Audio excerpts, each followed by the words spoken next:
let's see. I forgot to go live in. Right.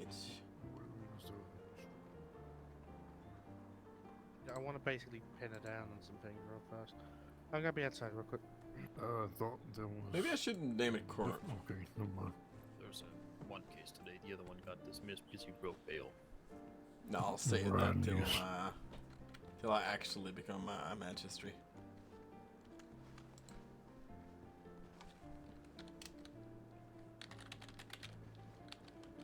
I've been better, but alive.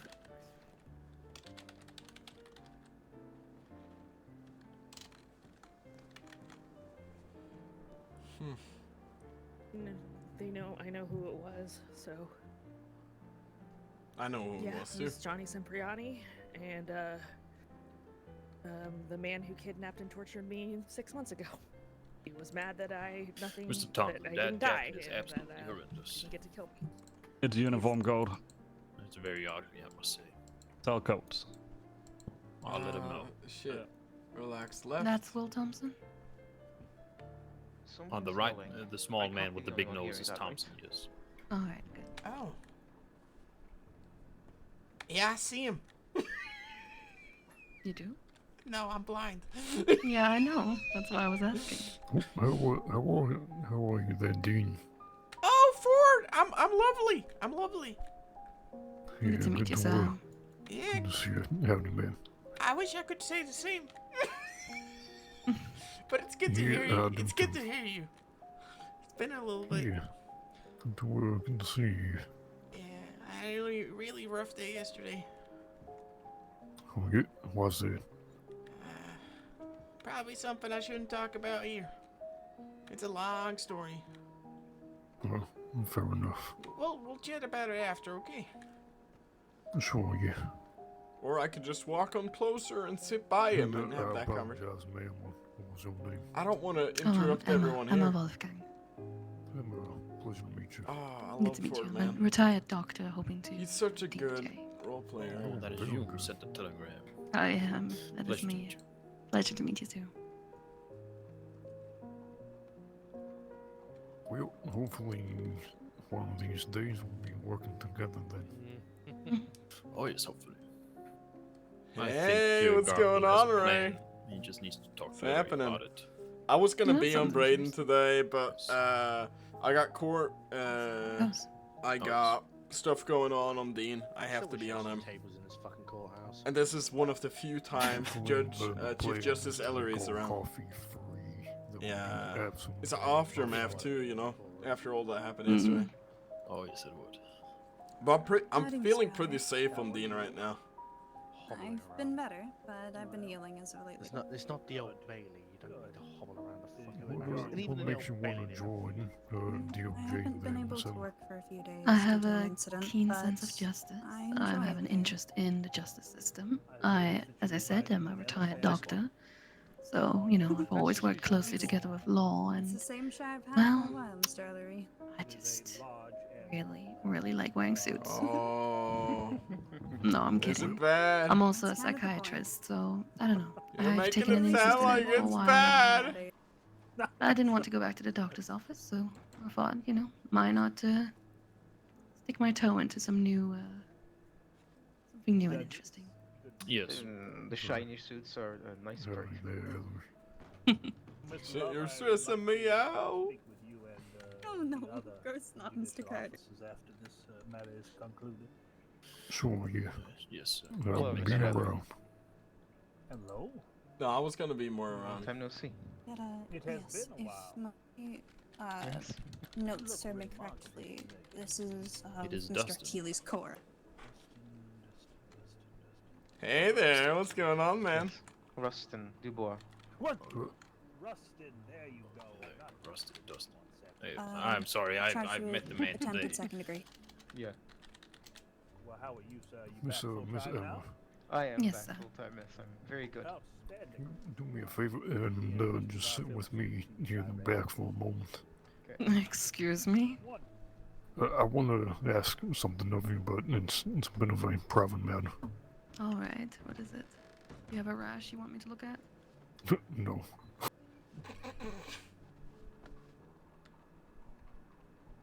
Yes. It's Jacob. One moment here. Yeah, I don't. I'm terrible, man. I'm sorry. You can feel free to return to your seat after. I just didn't want to leave and we No, it's miss all right. procedures. There was a man who was sent from Sisika today. His Right. name is I believe it is Julius. Yeah, I'm terrible with names, man. I'm sorry. I cannot recall his last name. His name is Julius. He is a very What?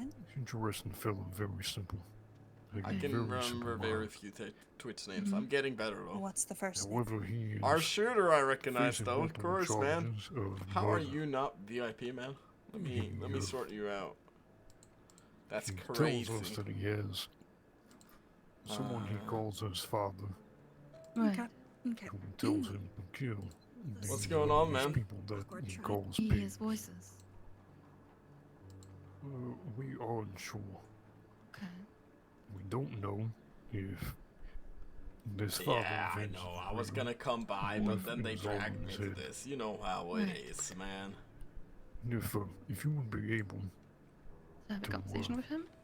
yes, Definitely. I would need to I'd need to speak with Miss Bella or someone else from the There you medical go. board first, as the whole. I Send a still want to chat talk to her message about now it, and see if how it works. exactly my my position as a psychiatrist would impact my potential Wow. work as a DOJ. Well, you can pretty much just sit, relax but I in can there, definitely man. have a conversation with him and give my opinion Really without want any to trouble. see who's prosecuting, if you don't mind me well, asking. very good. Mhm. Yes, probably best if it is sooner rather than later, but I probably have nothing not. else to No, do he's tonight. still blind. He's still blind. If you know he's available, I can do it right after this. So, is your telegram, is it easy to remember? No, it's not. So it's best if you write it down. Let me, Need a pen? He is always blind, man. Always been. Always going to be. I'm not gonna have some miracle stuff like happen. hello. got one right here. Alright. So, My but I telegram do is appreciate it. You sit on the left side here. I'm EW absolutely you not sit gonna on the left change side, it. I sit No on the question. right. 623. Yes, there E you go. W. That works. I wanted to do Yes, a hard 2-3. character.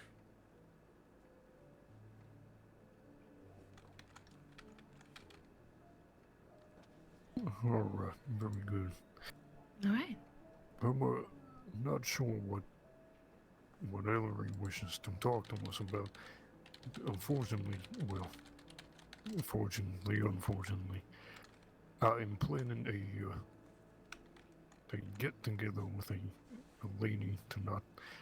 So I'm unsure if this will take place tonight here, but maybe tomorrow there at least. Mm-hmm.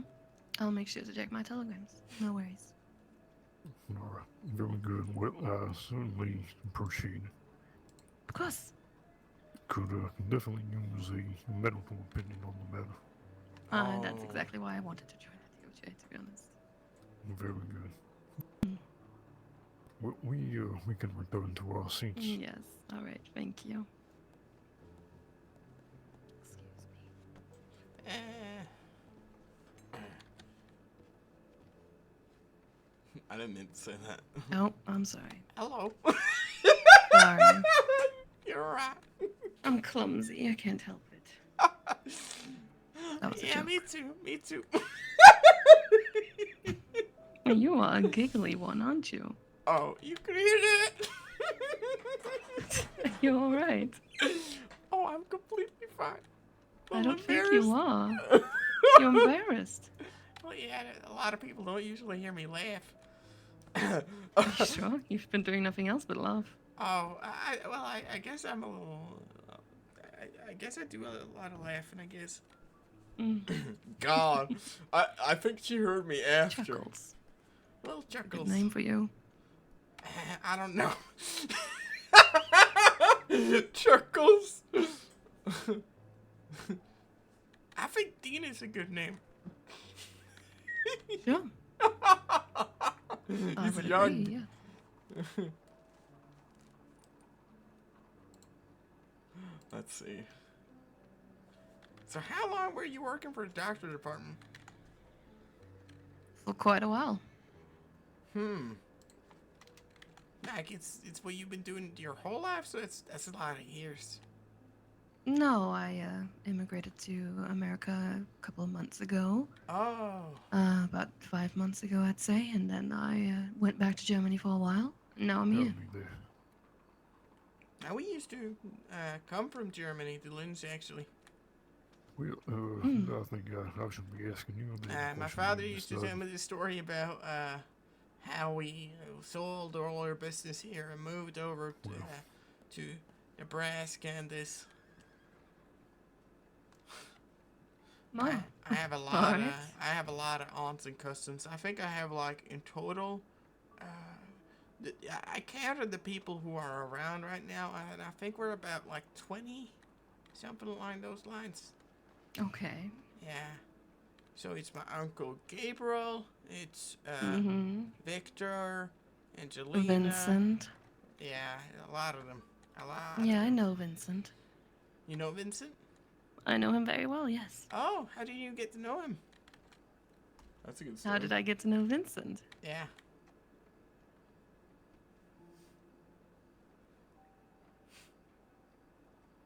Mutual friends.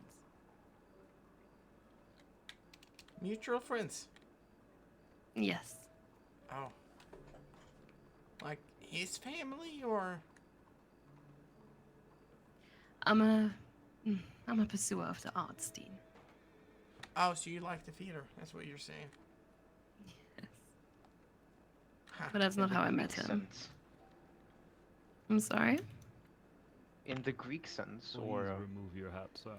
In the Greek sense? Excuse What me? does that mean? I'd like an elaboration as well, please. No problem. I'm not gonna do that. No, please, go ahead. I would I'm love you not, to elaborate. Oh, that is you, Mr. Crawford. Yeah. It Your would be- trial is It dismissed. It would be inappropriate for this court. No, concluded, please, go just so ahead. you You know. can just whisper. Yeah, I'm nobody very will hear curious. You talking to me? Is the man on your left sitting down? No, That I'm is sitting talking right to you. here to the left. Crawford. Why, he went quiet quickly. Your didn't he? trial has been Yeah. concluded. You were arrested yesterday, correct? No, I don't know what I'm not Greek Crawford. sense means. Oh, never mind then. You just look just like him. Well, no worries. I suppose I'll take a seat then. Oh yes, take a seat. Admiring of the arts. So you worked for Vincent, or done any of his shows, or you just like watching when the theater's around? So. I don't work for Vincent. No, I don't. So you're not a singer? I'm not a singer, no. I don't think we'll need one. I think we've got the US Marshals. Can I do the whole heist? I'm not either. This is an aggressive looking gun. Good God. Yeah. It's the first and last time she brings it in here, don't worry. Thank God. Yeah, this can't see everybody.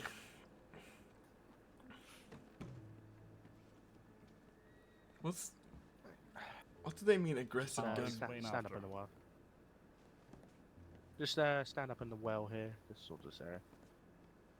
Oh, there's 3 judges. Right, very well. We're gonna make a start then. Hey, Val. You see your new tag there? Is that cool?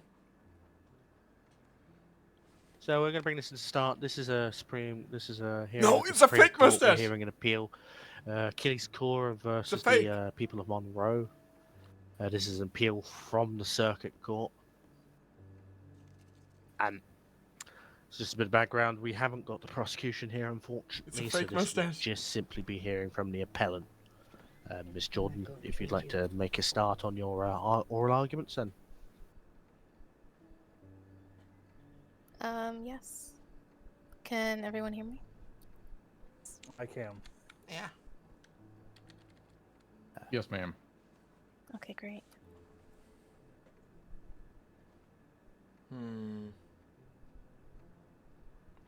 So basically, what I want to hear from you is first the factual background as you know it, and then secondly, the why we should grant this appeal, maybe quash the conviction or vary it or order it for a retrial. Okay. Nobody has asked me about it to yet. begin, my client Achilles Cora did not go to Valentine with the intention of confronting Will Friday. His wife had received a tip line because she is a doctor, Dr. Constance Cora. She was needed in Valentine, so her husband Achilles Cora had accompanied her.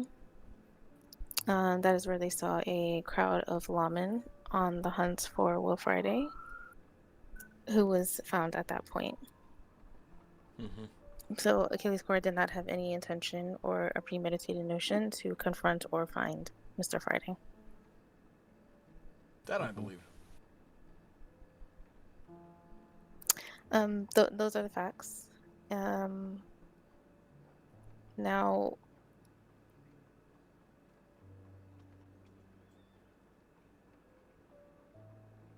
We'll wait a little. so Mr. Cora did not run towards Mr. Friday and beat him up repeatedly, as was stated in the judgment, because that would be impossible with several marshals and captains present. That's not true. He did see the crowd and overheard what Mr. Friday stated and reacted to emotion by pushing him to the ground. Mr. Cora did, in fact, pistol whip Mr. Friday, but Mr. Friday, got up off the ground, and Mr. Cora's wife, Dr. Constance Cora, checked with Mr. Friday if he was okay, and he stated that he was and walked away. Did he I state am that? appealing the charge of first-degree murder. As I stated, Mr. Cora did not have premeditated notion to that caused Mr. Friday to die. So how do you base the idea that he was not the cause of Mr. Friday's death? How do you come about to that logic? Well, Mr. Friday was an elderly fellow, and that's hard to say, seeing as we don't know what had happened before Mr. Cora had entered the scene. Yes, but for the actions of Mr. Cora, he wouldn't have died, would he? That's hard to say. Is there any medical documentation to support the cause of death? Not that I have. I believe there was a death certificate, but I don't have it on hand.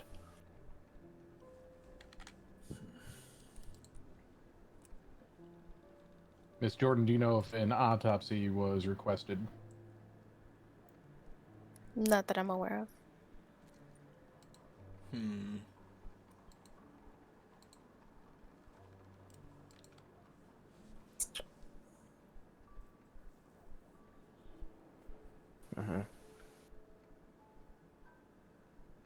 So, how come manslaughter? Why not second-degree murder? He did strike him multiple times.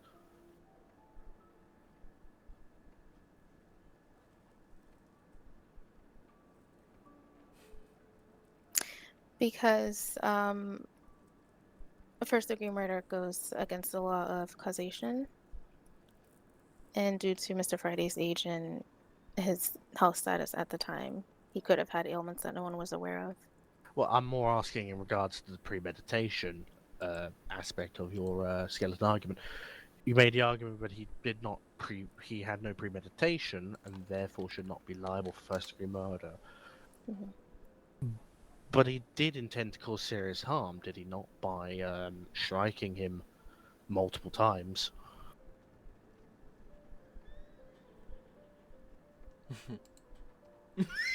We've talked about this, me and... I would like to say that he did not. Well, there's no other... Let me ask this question maybe a different light. Do you contest that your client struck this individual? I do. You do I contest? do not. I do not. You do not contest that fact? No, I do not. So we have established the fact that your client Mr. Carr struck an individual. During the trial process, did anyone use the legal argument of self-defense? Is that something you're claiming now? No. It's not self-defense. So we are establishing that Mr. Carr was struck. We are establishing that it was not in self-defense, based on all arguments presented to this court and to the lower court. Yes. How many times did Mr. Carr strike Mr. Friday? If you don't know that answer, then that's fine. Just tell me you don't know. I want to say twice. So Mr. Cora struck Mr. Friday twice in and about the head. Is that correct? I believe there was a shove and a kick, and then a blow to the head.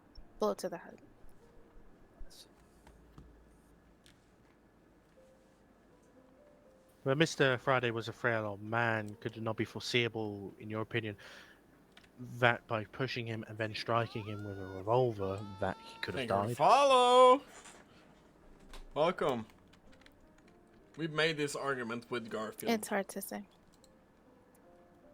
But if you had to say, do you believe that your client, being I don't know if intelligent individual should be the words used by this court, but being an adult, do you believe that it is reasonable for him to see Mr. Friday as an older gentleman and therefore deduce that striking that individual would cause sincere injury? That's what we are arguing to. I would have to agree with that. So you agree with me when I say that it is perfectly reasonable for your client, being an adult male, to see Mr. Friday as frail due to his age and understand that striking this individual could cause serious injury? Yes. Very well. So I have no further points of inquiry. Do any of the other judges do? I'm reading through this, Judge Garfield. It says Mr. Friday was already on the run from law at the time that he was caught. If Mr. Cora was not in the picture, who is to say that Mr. Friday would not have died at the hands of the lawman looking for him over his threatening statements? Are you indicating to this court that it seems like a wild hypothetical to me? He was already caught by then. That's the thing. He was already caught. Are you stating that it is perfectly reasonable to believe that Mr. Friday would have died that day regardless of Mr. Carr's actions? Yes. It's not reasonable. But, ma'am, what I ask is on behalf of your client, where do you draw that conclusion from? Well, I am an old man. Would you agree? Yes. I say thank you. And oh my God! Due to my advanced age, it is perfectly reasonable that I may die tomorrow. Correct? Correct. Okay, but at the same time, we see young individuals die all the time. Correct? Correct. Therefore, age is not something that automatically equals the presumption of death. Correct? Correct. But circumstances does have a say in that. But the I certainly agree with that. But are are you arguing that because Mr. Friday was a reckless individual and wanted by law, then it is perfectly reasonable to believe that he would have died anyways? Yes, I believe that. The final point in your conclusion states that Mr. Carr did not act in malice to kill Mr. Friday, and therefore his sentencing was incorrect. I ask you where you draw that conclusion. How do you draw the conclusion that Mr. Carr did not act in malice or with malice intent? Due to the fact that he was not looking for Mr. Friday. That was not his intention. His intention was to be there with his wife. Right, but when he found Mr. Friday, yes. What happened then? Yes, he did act out of emotion and anger, but to say that it was first-degree murder, I find that very hard to believe. It's second degree. It's secondary and manslaughter, maybe. I Miss don't know. Jordan, has your client stated any reason as to why he decided to accost Mr. Friday? He had overheard comments that Mr. Friday had stated to Mr. Nightingale. And what exactly is their relationship with Mr. Nightingale? A family.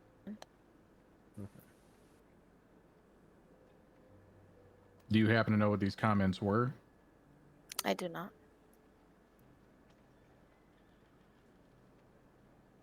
So she's coming here with not a lot. Any further points of inquiry, or Not at this time, Judge. I have none at my time as well. I have none further either. I think we're going to retire for a short period of time, sit and review the draft opinion I have, and see if we need to amend any parts of it. That's all. In a minute, and just please hang around. Your Honor, for the benefit of the individuals in this court, I'm perfectly willing, if you are and Judge Burton is, to have our discussion in public. See why not? I'm fine with that. Don't see why not. Madam, you may return to your seat. This is going to be a conversation between judiciary at this time.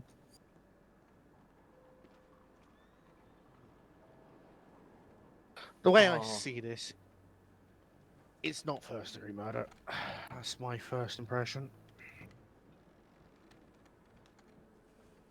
I know you've had the benefit of reading my draft opinion. I should hope you had the benefit of reading the draft opinion. I have. I am currently. The way I see it is a toss-up between whether it's second-degree murder or whether it is a form of manslaughter, and I've namely pointed out unlawful act manslaughter, which is sometimes called constructive manslaughter.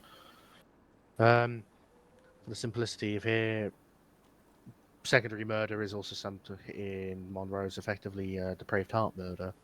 The way I see it is that he acted with depraved indifference to human life, whereas constructive manslaughter asks whether there was an unlawful act that was contrary to criminal law and that it was action and it caused the death of the defendant.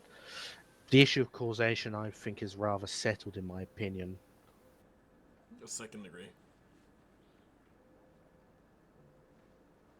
I would have to likely agree with you on that. I believe that there is no question in my mind that Mr. Friday died as a result of the appellant striking him. Yeah, that's obvious.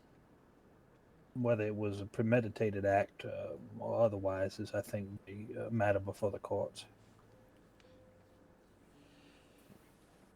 From my standpoint, I do not believe that this was a premeditated act, but I am having issue with manslaughter if we are going by the definition of it alone.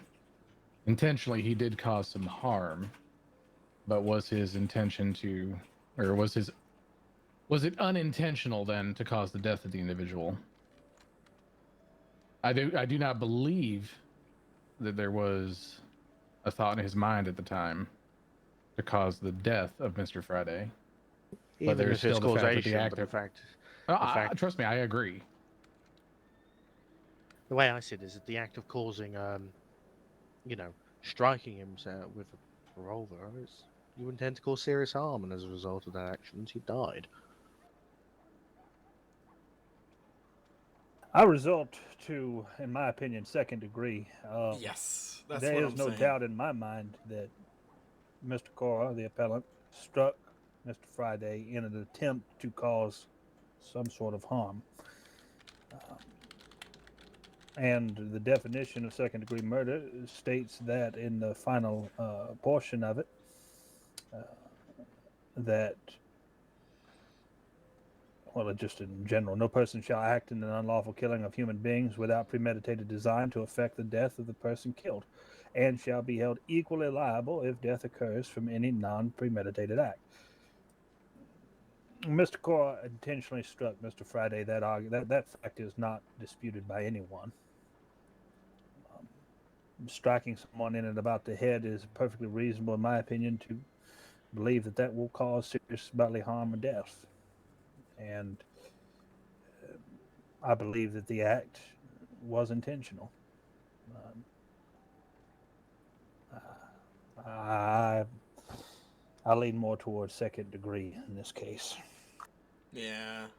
It's the most From my reasonable one. my standpoint, I feel as if Mr. Cora had been here today and been able to add anything to what was the inciting incident of this. Maybe manslaughter would possibly be on the table, but not knowing exactly what was said, what provoked him to go into such a fit of rage and strike this elderly gentleman, I have a hard time not agreeing with Judge Ellery. I believe this should be second degree attempted murder or second degree murder. My concern, furthermore, Judge Garfield and Judge Burton, is that there is allegations of the man being on the ground and being kicked. He was shoved to the ground and then kicked. That was stated, correct me if I'm wrong, by the appellant's attorney in this matter. He wasn't just struck about the head. This was a man of advanced years that was shoved to the ground, kicked, and then struck over the head. It is perfectly reasonable under those circumstances to draw that second-degree murder is, in fact, the proper charge for this court. I would agree. I have to. I don't think. Do I really want to read out all of this? Probably not. Probably not. I'll give issue that. Therefore, I think it's in the unanimous agreement that we quash the conviction for first-degree murder and substitute it for second-degree murder. Do we have any changes we'd like to make in order for the original sentence? I believe it was the parole hearing. Sorry. Do we wish to vary any of the parole parts or no? Was Mr. Cora given parole? Is that what you're saying? Yeah. The conditions of parole was not permitted to carry firearms for 15 days, no crimes for 35 days, otherwise be sentenced to 35 years imprisonment. I don't feel it is necessary to vary any parts of the sentence. No, I believe that the trial judge did exactly what they should be expected to do in that circumstance. I would agree with that. Very well, I think that concludes all matters before the court today. In that case, we're going to adjourn, and that's the end of it. The medical report right here in my hand. Thank you very much. Yes. Thank you for the From the court. There are I witness believe statements to refute every Dr. single Ophelia thing. has something to present to the court, if that would be allowed. Come over here, sorry. Is it in reference to this matter? Yes, it is, Your Honor. There is a medical report. There are witness statements. Dear, you need to speak up. There is a medical report. Oh, I was the last doctor that minute. attended the patient that night. I'm holding it in my hands. I feel that this is an injustice, that all the evidence was not presented by the attorney. I see. I mean, it's not in the original trial judgment either. I would be willing to take a look at that, along with, I'm sure, Judge Garfield and Judge Burton, in case it has some sort of factual basis on our decisions. Oh, this is interesting. I love it.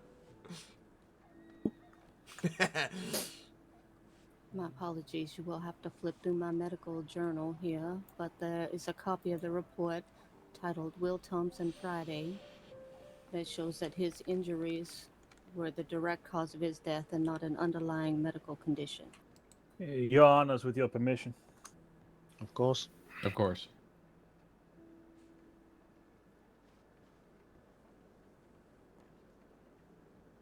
Sorry. Will Thompson Friday. Date September 25th, 1899. Name of medical staff that operated is Dr. Ophelia King and Ian Lambert. Location is the Valentine Medical Office. Diagnosis of blunt force trauma to the head with a skull fracture. The treatment provided is a patient was brought into Valentine Medical Office unconscious with a soft bump to the head. Nurse Ian Lambert began the treatment for a skull drain, marking the edges of the anomaly and incising it. Fluid was drained and the wound was flushed. It was determined that he needed a skull drain. I prepared the area of injury, removed fragments of bone from the area, drilled the holes for the plate. At this time, his vital signs began to plummet and his heart rate failed. Adonidin, I'm not familiar with the drug, but apparently it is Adonidin, was administered to restart and stabilize his pulse. Chest compressions were started to no avail, and he was pronounced dead as a result of his acute head trauma. Medications prescribed were Adonidin and Digitalis, signed Dr. Ophelia King. Ophelia, wow. Based on the medical report, it is clear that there was blunt force trauma to the head that caused a skull fracture. Present this to you, Judge Garfield. My issue is it doesn't really affect any aspect of the premeditation. That's the key thing here. It just simply establishes what we have already heard from the court. It does. Just establishes causation and not,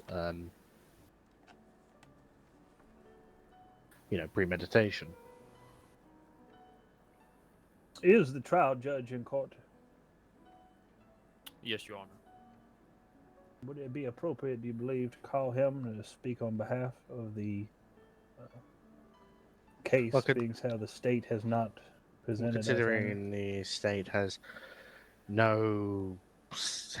decided to make any say on the matter, I don't see why not. Judge Sanford? Yes, Your Honor. Please approach. Bailiff, swear him in. Oh, it's him. He's nice.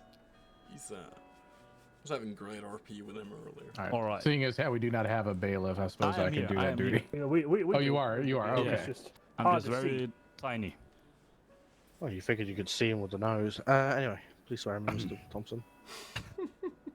Do you solemnly swear to tell the truth, the whole truth, and nothing but the truth, so help you God? Yes.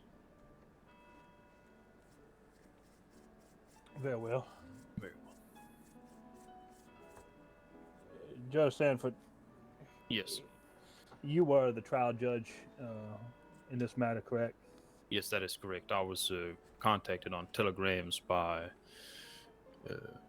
Adriana Giovanna, or whatever his name is, from the Valentine Sheriff's Office to come look at the matter of Achilles Cora at the time. And this was upon the arrest of Mr. Cora? Yes, it was indeed. Oh. And when you arrived in Valentine, what were you told, sir?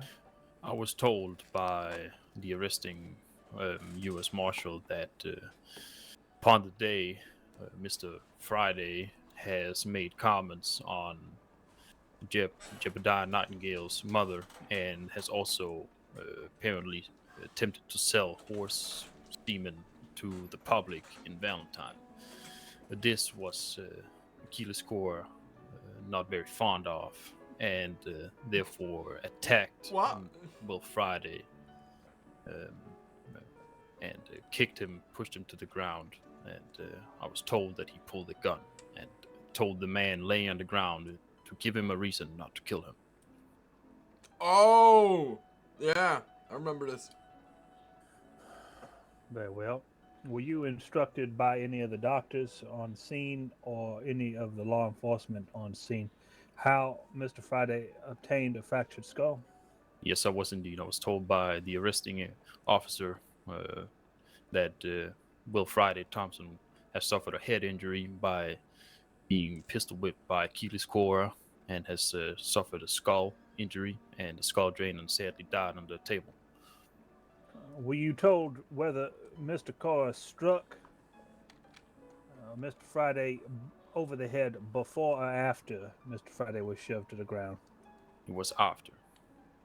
So it is your recollection of events and based off of testimony given to you at the time of the arrest that Mr. Cora knocked Mr. Friday to the ground. After Mr. Friday was on the ground, he kicked Mr. Friday. And after he kicked Mr. Friday, he then struck Mr. Friday over the head using a blunt object. Is that your testimony? That is my testimony that I was given. That is what I was informed by the arresting officer. And as for the report, it was also given.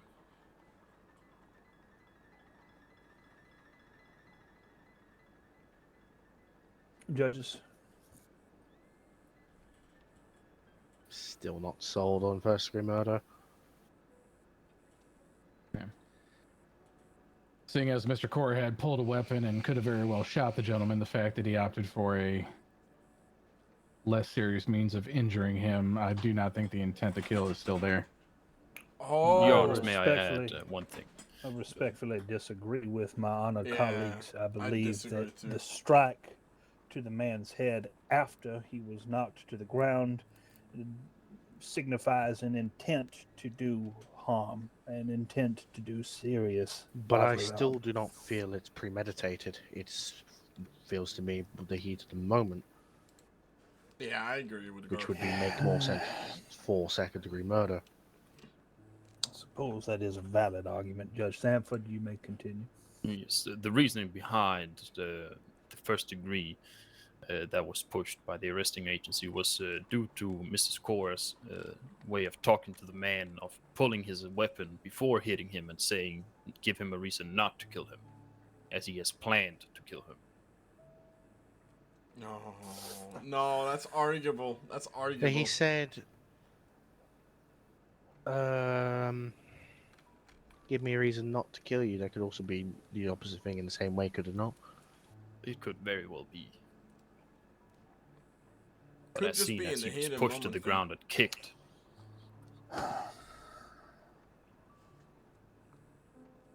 then taking out a gun and saying, give him a reason not. I would say that he had a plan. He came to kill the man when he was on the ground. It's like 3 judges disagreeing, or 4, sorry. It's a good argument. I can see the May argument. we I just call the appellant's attorney back? I just disagree. Hey, winner, what's going on? Miss Jordan? Miss Jordan, you were sworn in before, is that correct? I don't believe that I was. Well, then let's have that done now. All right, Miss Jordan. Do you solemnly swear? What? Is that better? All right. Yeah. Do you solemnly swear to tell the truth, the whole truth, and nothing but the truth? So help you God. Yes, I do. Ms. Jordan, you have maintained that your client had no premeditated intent to harm Mr. Friday. But you have had testimony here today that was also provided at the time of arrest to Judge Sanford that your client pushed an elderly man to the ground, kicked him, and then struck him over the head with a blunt object. Now, while my 2 colleagues who are immensely qualified and dedicated judicial officers may not see that as an establishment of premeditation, I simply believe that it is. I think that your client had every reason to believe that his actions were or could have caused serious bodily harm or death. I believe that while your client may have been angry over what Mr. Friday was saying, and justifiably so, your client intended to do harm. Otherwise, he would not have taken it as far as he did. Can you convince me otherwise? Oh.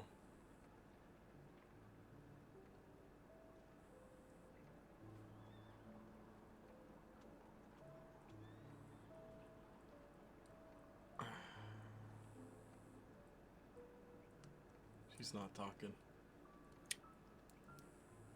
Collecting her words, I guess. Your Honor, it's as I stated. It's hard to picture my client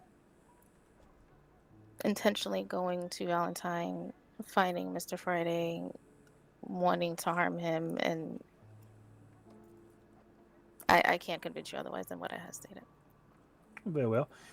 I'm not arguing that your client went to Valentine with the sole purpose of harming Mr. Friday. My argument is simple.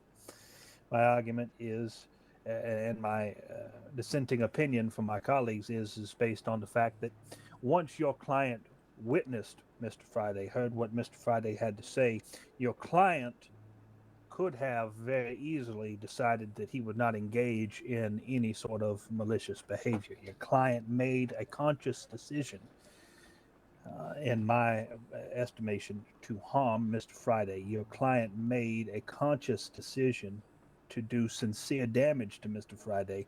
This wasn't him just shoving Mr. Friday to the ground. This was him shoving an elderly man to the ground, She should him delivering say... a kick, him pointing a firearm at Mr. Friday, claiming, "Give me a reason not to kill you," before striking him over the head with a blunt object.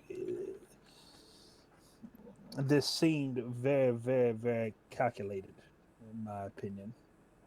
But I will allow the other two honorable judges to I draw their think you can make the conclusions. argument that he might have been injured if the lawman was looking for her. My opinion is that premeditation means that it was thought out beforehand. That's the way I see it. It wasn't. I'm not convinced that it was thought out beforehand that he intended to kill him or cause serious harm in that regards. I suppose the court should discuss on whether what beforehand actually means and how far before the incident one would be required to If you didn't watch the first parts, you're gonna miss out. I'm sorry. Well, if we are looking at second-degree murder, at some point in time, someone is injuring another party to the point where they are no longer with us. At what point, then, when that decision is made, are we signifying what is second-degree and what is first-degree murder? It is my argument that the intent that Mr. Cora had was to cause serious injury or death, and that he planned to do that as soon as he heard what Mr. Friday had to say, and saw Mr. Friday. He's right. I don't necessarily believe that the premeditated intent has to come from hours of planning or sitting behind a locked door in sort of a drawing room, deciding how we're going to do things. The argument of murder is there. We all agree on that. It is my belief that Mr. Cora, based off of the testimony given by Judge Sanford, intended to cause that death. He accosted Mr. Friday with the intent to either severely injure or murder him, and therefore I believe premeditation exists. I would counter that, though, with him pulling his weapon. If he did not use it as it was intended and instead decided to use it as a weapon to batter the gentleman's head, he couldn't have known it it killed him. may lend credence to the fact that he was not trying to do away with Mr. Friday, as instead to just further harm him. Yeah, I will concede that argument. I will concede that point. I can see what Had you're he saying. pointed his pistol and fired, I think this would be a completely different argument. But he used it not for its intended method, which would have me believe that he was not intending to kill Mr. Friday. It was not. Seems to me he intended to simply cause serious harm, and it had not been a thought-out action. Instead, more of a heated moment after response from being insulted. I'm quite set that it is not manslaughter, but it is second-degree murder, in my opinion. You're right. Garfield and me are right about this. We had a chat about it. Basically, he beat a guy down in Valentine, right? I would still agree with that. It wasn't planned. It didn't seem so. Seems Or else he would have shot him and killed him if it was planned. That's the thing. If it was planned, why not shoot him? I think we... You're still getting arrested. Mr. Burton, do you agree with my opinion? If the opinion is still that this is second-degree murder and not first-degree murder, then yes. I believe, Mr. Earlier, you are indeed outvoted. Very well. Well, then, on the bias of 2-1, we will quash the conviction of first-degree murder and substitute it for second-degree murder charge. The conditions imposed on parole are to remain the same, and the sentence is to stand. That is all I have to add, unless anybody else would like to add anything. Nothing, Your Honor. This is Nothing good. from my end. Well, then in that Oh, I case, wish I we had food. will adjourn this session. I do. Thank you very much, and I'd like to thank both sides, thank for the arguments and people who have attended. Bit of an unusual way of doing these sort of cases. This is a bit of a test bed, so I'd like to thank you for sticking throughout all of this. Thank you so Thank you much, very much. judges. Yes, you very much. thank you That's all. all I have to add. There you I banged the gavel, but I don't fancy breaking the desk. go. This was a good argument. Oh well. I will write a dissenting opinion on this case, and we will move forward. Pass me the dissenting opinion when you have it. Where's Ophelia? Really good argument by all of don't them. fancy I can sticking see all their points. That's the problem here. It is like a hard one to actually narrow down. Right away. I just want to. Let's come into the unit room. Yes, it's Mr. Willow, out of the way. good to see you. Mr. Ellery, we are having a town hall tomorrow. Oh, well, I would love to attend if I am able. Yeah, of course, they are open to the public as always. Well, Do you know what time that would be? That is the problem. 4 Eastern in the afternoon. I may attempt to make that myself. Thank you. Yes. It might not be a very well attended none one, of but I'm them. hoping to make sure we None at of the least have a arresting quorum of officers. the council. That is the main. That is fair. I will still try to be in attendance. Very good. We will be discussing elections. Right. Well, they have known Outstanding. this damn Thank you. trial was due for a week. Sorry about that. I just wanted to extend my appreciation for you taking on and presenting this case. I hope they're dead. It is a very difficult thing to do. It was, and thank you for that. Yes. My first case did not go much better at all. I think you did well, miss. What was your case? Oh, it was I think it was the one of the Olsen people. I beg your pardon? Charged with an attempt. That was a murder. correct ruling with the information that you guys And, had. Gotcha. Frankly, his own Oh, I have family nothing was but, information money against him, so there wasn't much. I have for it. nothing That but he was quotes. talking Oh, about no. killing the man for about an hour before he actually did it. So.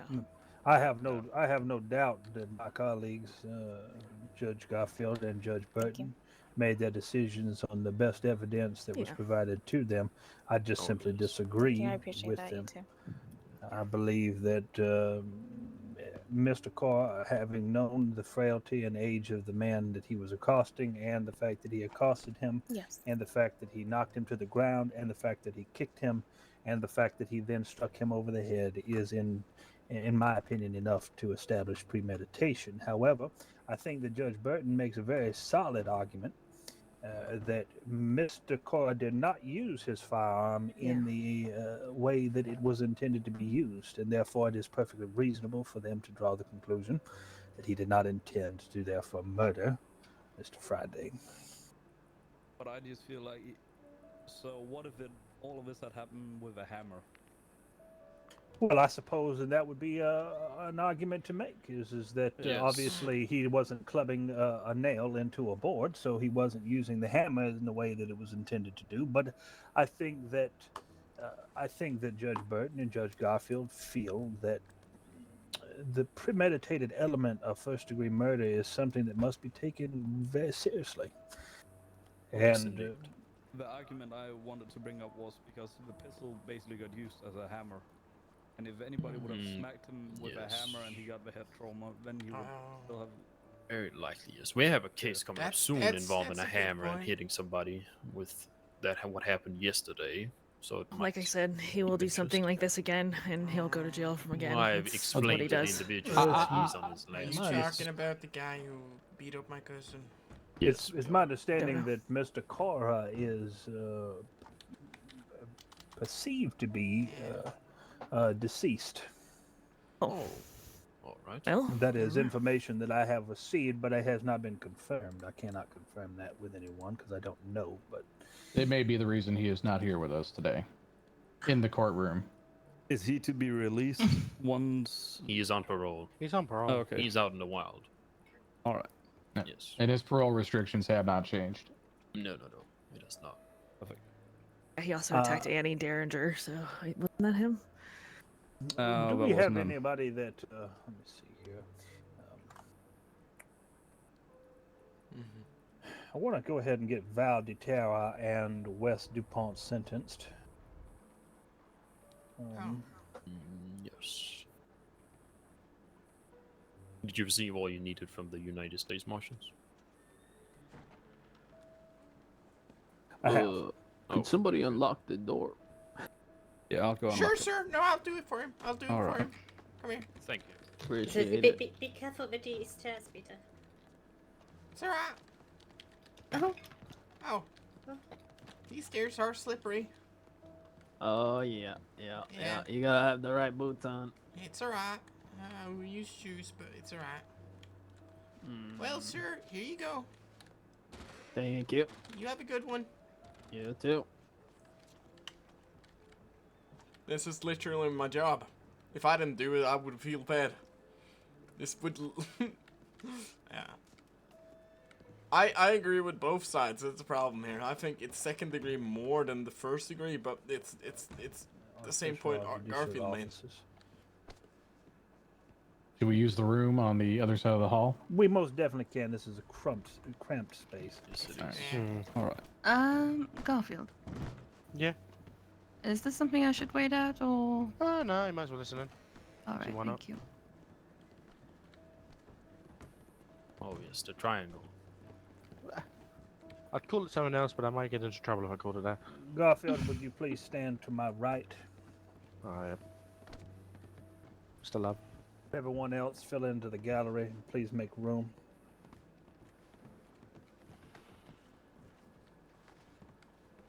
I'd like to first call up Mr. Ford Love.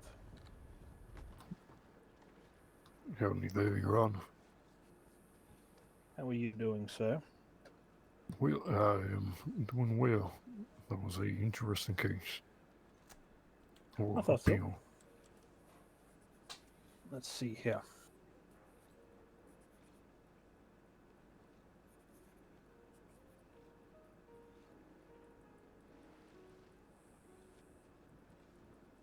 Do you need the oath again? Oh, I've got it. I have spoken to Judge Garfield about your work in Lamont County, and I am satisfied that you have established yourself as you were instructed to do.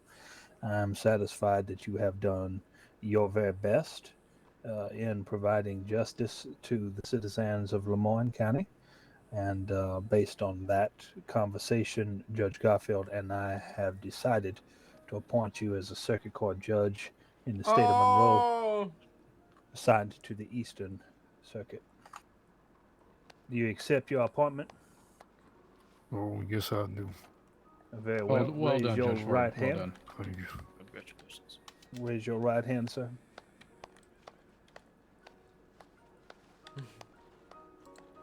Repeat after me. I state your name. For the... Do solemnly swear or affirm. Do solemnly swear or affirm. That I will administer justice. That I will administer justice. Without respect to persons. Without respect to persons. And do equal right to the poor.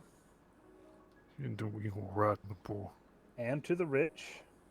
And to the rich. And that I will faithfully and impartially. And that I will faithfully and impartially. Discharge and perform. Discharge and perform. I could never all do this. the duties incumbent upon me. All the duties incumbent upon me. I've done As that a before. judge. As a judge. In the state of Monroe. In the state of Monroe. So help me God. So help me God. Congratulations, Judge Ford. It is a Congratulations, great honor. Ford. Congratulations. Congratulations. Thank you. Congratulations, Ford. Thank you there, Dean. Oh, Now. yes. Moving on to Rustin Dubois. Stefan. Judge Garfield is very fond of you. Don't kiss me on the mouth, son. Step back just a little bit. The continental kiss. Yes, he's a foreigner. Judge Foreigner. Garfield is quite impressed with your judicial record, and based on his recommendations, I will allow him to administer your oath and your appointment as he sees fit. Judge Garfield. This is nice. After you, sir. Your choice. Your choice. My choice? Perhaps a magistrate, but we'll need to determine where he wishes to go, and it's up to you. Judge. Alright, Mr. Du Bois. I need to find the oath now. Christ. That's what you get for talking shit. Yeah, I suppose I do. Got him. Mr. Du Bois. Oh, sorry, I'm dying. Alright, Rustin. Raise your right hand. I, Rustin Du Bois, and repeat after me. I, Rustin Du Bois, do solemnly swear or affirm that I will administer justice without respect,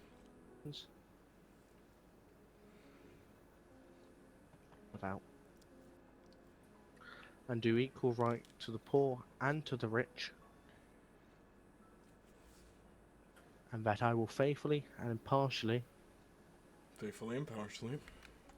discharge and perform all the duties incumbent upon me as a circuit court judge in the state of Monroe. Oh! According to the best of my abilities and understanding, agreeably to the Constitution and laws of the United States of America and of the state of Monroe. So help me God. Very well. Congratulations. Very well. Congratulations. Very well. Do we want to put There we Dean go. as Good job magistrate? there. I think he's a good pick for magistrate. Very good then. We'll do that. Alright, Dean, God, I was about to point where you might want to come up That to, would but be lovely, yeah. Nope, I you're almost going there. Is it right here? Yeah, right there, right there. Okay, right here. Alright, I'm going to put you as a magistrate as well. Oh, okay. Now you're asking about it, and I've seen you do good work. You seem to have an understanding, and I'm sure I'll teach you more as you go Well, along. what do we think, Lemoyne? Lemoyne, yeah. I would prefer Very this well. is where my family is. We'll appoint him in Lemoyne and assign him to Judge Love to assist him. Of course. Right, repeat this after me. I, Dean Lynn. Let me say that again without messing up English. Okay. I, Dean Lynn, I, Dean Lynn, do solemnly swear or affirm do solemnly swear and affirm that I will administer justice that I will administer justice without respect to persons without a respect of persons and do equal right and do equal right to the poor and to the rich. to the poor and to the rich. Fucking hell. And that I will faithfully and impartially discharge and perform all the duties incumbent upon me. Discharge and what was that? Perform all the duties incumbent. All the duties incumbent upon me. Oh, as a magistrate within the county of Lemoyne. As a magistrate within the county of Lemoyne. According to the best of my abilities and understanding. According to the best of my abilities and understanding. Agreeably to the Constitution and laws. Agreeable to the Constitution and laws. Of the United States of America. Of the United States of America. And of the state of Monroe. And of the state of Monroe. So help me God. So help me God. Congratulations, Mr. Lynn. Congratulations, Thank you. Mr. Congratulations, Oh, Judge Lynn. congratulations. Thank you. Thank you. Magistrate. Magistrate. Yes, Magistrate. See, I told you Daniel was gonna make it. Now, Outstanding. gather I was a little around. I scared. wish to cover over a few things. Hillary, Moving can forward. I inform you of something real quick? Most Hell yeah. Charlie Lynn has awakened. Outstanding. What? Outstanding. Very Really? Good. Yep. Good to hear. We thank will make God. our way to where he is collectively once we are finished Yeah, here. this is what and wish Dean him sounds like, the Neil. best.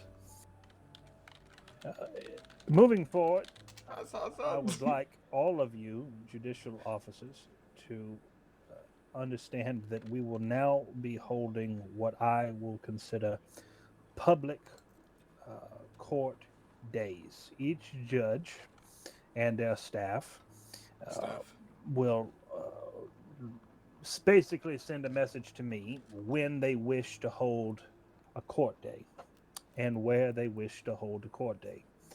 I and Judge Garfield will approve or deny that request. If we approve that, you will post in the state notices that you will be having an open court day on this date, this time, Thank you, man. at this place, and you will handle any matters and petitions brought forward during that time.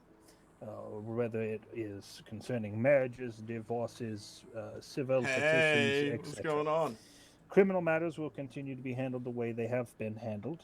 Judge Garfield, if you are not aware, will make you aware of how that is to continue to be handled. Concerning bounties, $300 is the cap unless I am informed otherwise. That is the federal government guideline. That is not my wish. That is just the way it is. If you wish to issue a bounty larger than $300 and you wish for that money to be used or provided from state funds, you must speak to me beforehand. However, if you wish to pay out of your own pocket for a bounty, that bounty may be established by you in good faith, however you see fit. Oh shit! And can be almost, I would imagine, any amount. Oh But it will my come out of God. your pocket. It will not come out of state funds. So I want to make sure that that is clear. Understood. Yeah, I understand. The same goes for marshals and sheriffs if they wish to put money forward, correct? Yes, yes. All right. Unless any money established for a bounty must be capped at $300 unless I am consulted, and then it may go up to no higher than $600. I am not able to issue bounties larger than $600 from state funds. Okay. However, bounties issued out of a personal individual's private purse, that is entirely up to you all. Chief Justice, if I may. Certainly. I would like to also point out that if there are multiple warrants and bounties being put on individuals, check and make sure that there's not already a standing bounty. There was a case recently where I had put a bounty on someone, and then another judge put a bounty on the same person, and then a follow-up judge put a bounty on the same person. So it started to exceed that sounds what like the an amount issue. was. A little bit, but still, I wanted to just make that sure. If you're putting one out, double check and make sure there's not already a standing one. Okay, that makes sense. The Taras, was it not? It was. Now, I have one thing I'd like to make clear. At some point, I'll be looking into putting a getting a courthouse built within Blackwater. Lovely idea. I have rough blueprints that I'd like to see used. I'd also like to make it clear, spread yourself out. Don't stick in. Make sure you're riding around the circuit all the time, making sure you check in with law departments and helping them out. I suspect West Elizabeth is probably going to need a little bit of attention. I will probably be spending more time down there, as it seems. I'll pass It does seem to be fair that it is the later hours where West Elizabeth seems to get a bit more unruly. Yeah. Oh, yeah, I do have a question about the bounty there. Very Are good. we allowing citizens to add to the bounties? Well, that is a wonderful question for which I do not have an answer to at this time. It is my belief that private citizens, should be able to add funds towards a cause should they wish. It is their right, in my opinion, Hell yeah. to aid with financial, or aid financially, I should say. But right now, I don't have an answer for you. Give me time. Sure. No, I do agree. I think it is a good idea. If we do put anything in writing, I would think we would want to have it make sure that that bounty is applied towards law enforcement or tips, as opposed to creating a situation where citizenry may go out there and start looking for individuals themselves. Right. Okay. No, we're not issuing bounty hunter licenses or anything like that at this time. There are very few instances in the past where I have made a bounty public, and one of them was Jim Butcher Dealing with and, my shit. That's what Johnny people are Cipriani, doing, etc. It seems like Mr. Cipriani has not learned from his past.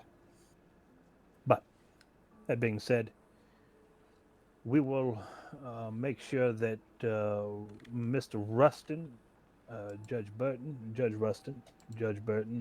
Judge Garfield will hang more around the New Hanover and West Elizabeth areas to provide support in those regions.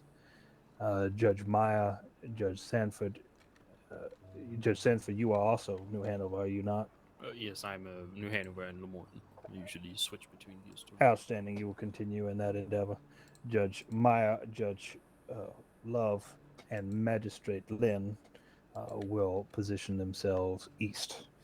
Judge Love, I'm just going to call you Ford because I don't like the whole Judge Love thing. It sounds like how you doing, love? Right. Ford, you will work with Magistrate Lynn to teach him the ropes as you have learned them. Oh, this is great. Magistrate Meyer, do you have anything to add? Or, excuse me, Judge Meyer, do you have anything to add? Apart from that, I'm currently not working on sick leave. No. Well, we will pray for your inevitable recovery. I'm certain of it. And we'll look forward to you returning to work. But that once you do return to work, you will focus on the East End District.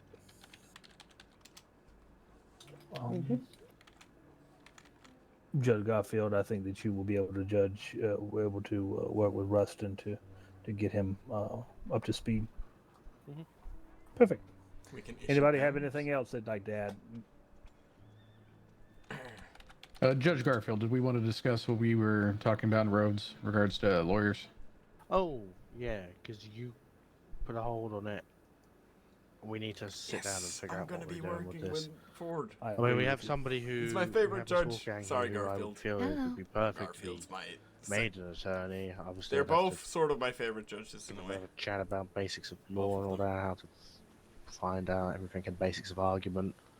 But I feel it might be better pressed if we were to do it all at once. Well, how about we do it this way? This is just an idea. What is her name? Emma Wolfgang. Miss Wolfgang, step forward, please. Yes, sir. Do you wish to serve as an attorney within the state of Monroe? Yes, sir. What I'm going to do is I'm going to have you speak with Judge Garfield after the conclusion of these events, and he will determine your competency level, along with Judge Burton. Judge Burton is an individual I trust most heavily in this matter, and those two individuals will take point on this issue. Judge Meyer is, as she says, indisposed. She is unwell at this time.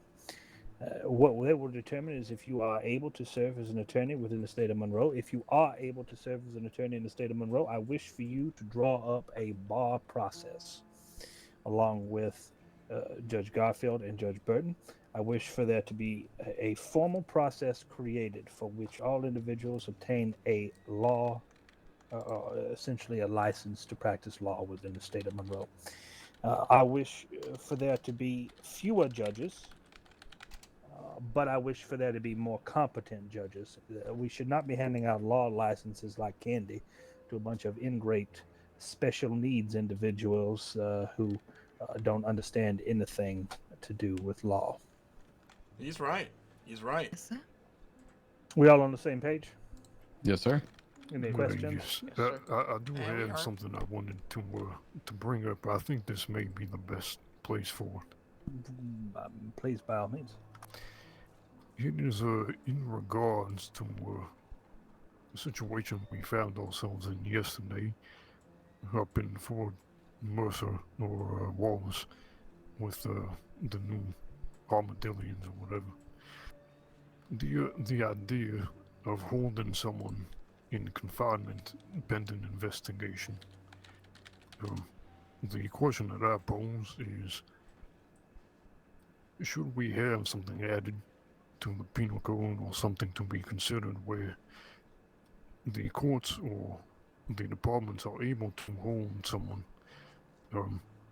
within a certain amount of time to which further investigation is done? So not necessarily waiting trial, but while evidence is being gathered if time is needed. Judge Ford, have charges been levied against this hypothetical person or not? The problem with yesterday's case was that it was against Charlie Lynn, and he was in a state between life and death. So if they were to charge them with attempted first degree and they plead guilty, and then 2 days later Mr. Lynn dies, they are unable to charge him with another charge. To answer your question, Mr. Burton, yes, the persons were charged. Okay. If that is the case, then I would be of the belief that charges can always be amended to situate what the actual circumstances are. So if they put him in for attempted first-degree murder and the individual then passes away after the fact, those charges could be amended to first-degree murder while they are still pending a trial, if that is the case. My concern, I believe, and correct me if I'm wrong, Ford, is the argument was that law enforcement received tips to suggest that Charlie Lynn had been taken and was seen in the area of Colta. Oh, that's not for me. Law Never enforcement mind. responded to that region to determine if it were true. Cornwallis, Jeb Breadbelly, and associates were spotted in the region coming down from a specific area. I don't know exactly where. You said glacier? Yes, a glacier of some sort. And another place. Detained those individuals based on that and that alone. It was only after the detainment of those individuals was it determined that Charlie was indeed hurt and charges were applicable. The question I believe Ford is asking is that constitutional? Yes, the base of my question is, I think this isn't about whether this will be prior to any charges being pushed. Given reasonable suspicion, accurate details here, but not exactly probable cause, if it is constitutional for someone to be held pending investigation. Yes, so held without giving charges, but waiting on what happens with Charlie. Yes. I struggle with this, I tell you now, I do, because the only thing that law enforcement had was a tip line to suggest that Charlie had been taken and was in this region. Judge Sanford, you are more knowledgeable about this than I am because I'm just hearing reports. But there was no body. Charlie had not been found. Later, yes. So on what grounds? On what grounds did these individuals were they detained? They were detained because of a tip that was received about 4 individuals masked up in Coulter, with, I must say, I'm assuming Charlie Lynn. That tip line stated, and then the law came up there and found 4 individuals, but they did not find Charlie. All these individuals were masked up. It's a good question. Really good question. So they were detained, and then later Charlie was found on a glacier, beat by a hammer. And if I must make an argument in favor of investigative hold, it would be that On occasion, there are individuals which have a very violent history. If there is a reasonable suspicion that these fellas, in these circumstances here, took part in a violent action, let's say, I feel it is part of our duty to society that they are withheld for safety. And I would say that there is an argument for it being constitutional if we put a time frame on how long they can be held, one that is deemed to be reasonable and not, punishment out of proportion. What do you think, Rustin? Well, from what I think, I believe that arrest without charges is legal. Like our current definitions for arrest don't provide a need for charges to be, a bill of indictment to be presented before arrests are made. Arrests can be made to ensure investigational integrity, to ensure flight risk, to ensure that no evidence is withheld. But I mean, from the situations you're describing, it just sounds like there aren't the grounds for arrest that we normally look for. I believe that we can arrest people without a bill of indictment, but be fair, the burden of arrest. No, I believe that would be unconstitutional. It would be. It'd be going against the Sixth Amendment of the Constitution. Yeah. Well, to be fair, I am not speaking for the arrest. I'm speaking for the detainment, which is constitutional given suspicion. In that, my concern is on what grounds of suspicion there was a group of individuals in Colta based on and law enforcement was there looking for a group who had kidnapped Charlie Lynn. They found the group. They found a no group. Charlie. They found a group of people in Colta where it is not illegal to be without Charlie Lynn and detained these individuals. I have to tell you, gentlemen. But that is legal. That is perfectly legal to do. Well, they did also find a Rustin, no, just a moment. Rustin states that it is perfectly legal. I do not know that it is, sir. I tell you why. Because what crime could these individuals possibly be suspected of committing just because they're in a particular region? Granted, this region is remote, and I will agree that that is suspicious. But let's just say this. Let's say that a tip line came in right now that said that Donovan Ellery was kidnapped and was last seen in Rhodes by a group of individuals. If law enforcement responded to Rhodes and saw a group of individuals and then detained that group of individuals, but I was not seen, and none of those individuals was specifically identified, on what grounds is that detainment being made?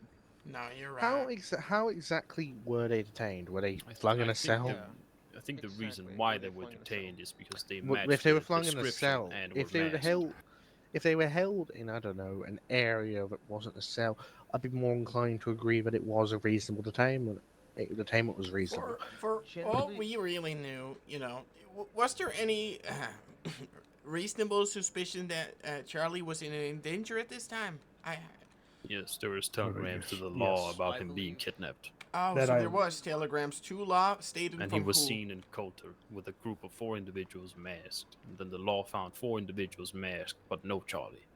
The situation in Rhodes doesn't compare because, well, it's a as town. we've already discussed, there aren't a lot of groups of people in the other remote area. And detainment... Ellery has a we point. normally accept detainment I hate it. He has a point. We normally accept identification and Dean brief hates questioning as valid forms of detainment, even if there are no actual grounds for arrest, right? Yes. In a remote area as it was, yeah, the argument for probable cause could be there, but still, it is an area that people go up through hunting and finding a group of individuals and immediately suspecting that they are those individuals. I must add upon, when the law found the group of individuals, they drew guns to the Marshall I Kimber. see. I'm Now- sorry, I missed that out now on we this. are- They Oh, drew never guns mind. and aimed them at the Well, walls. fair enough. Well, Yes, now I it think makes that- sense. Never I mind.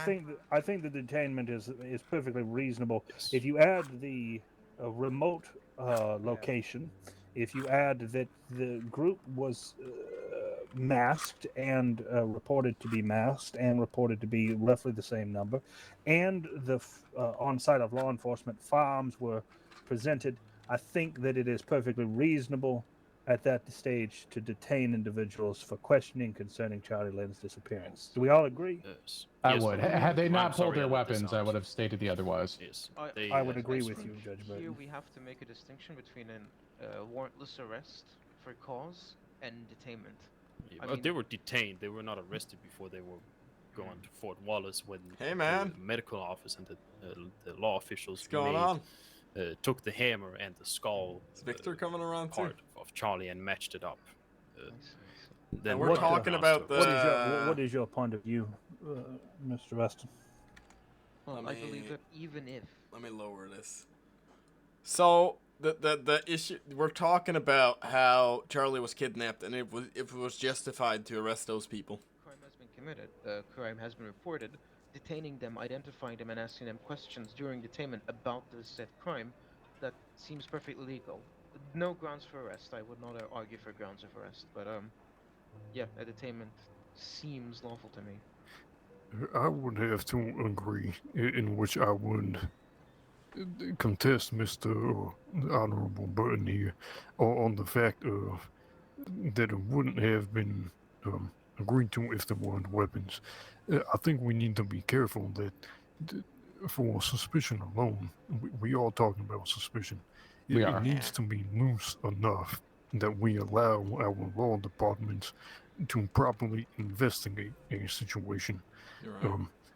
Or else everyone would As be long arrested. as there is some base of suspicion, I think it's perfectly legal. If there are people within the vicinity of someone who has been injured and it is indeed remote, I would say that is fully constitutional there. I think that we have to also be careful about what we classify as detainment. Detainment is, as I say, stop law enforcement. I have reasonable suspicion that a crime has been committed. I wish to identify you. They are then identified, and that would be the extent of approaching the extent of what I would think is acceptable for a detention. Taking them to another location, Oh yeah, I would argue also that placing them in handcuffs, etc. I think that would constitute an arrest. Yes, I must agree with that. If we are not including the pulling guns, that is correct. I would say it would be constitutional if they willingly come to a different location on the Willingly. Willingly, that is the main point. Yeah, stick man. Well, they're good. Then we're all on the same page. Let us conclude and go see Charlie Lynn. Can I bring this back around to the original question there? Oh, of course. I'm sorry. Totally forgot about it. Yeah. Yes, let me paint a hypothetical here, similar to Ellery's hypothetical before. So let us say that there was a telegram, a tip line that Mr. Ellery was staffed from St. Denis by a fellow who was wearing a checkered shirt and brown shoes. And let's say we find the man. Ellery is injured to the point where he is unconscious for some time. Perhaps he is in a coma.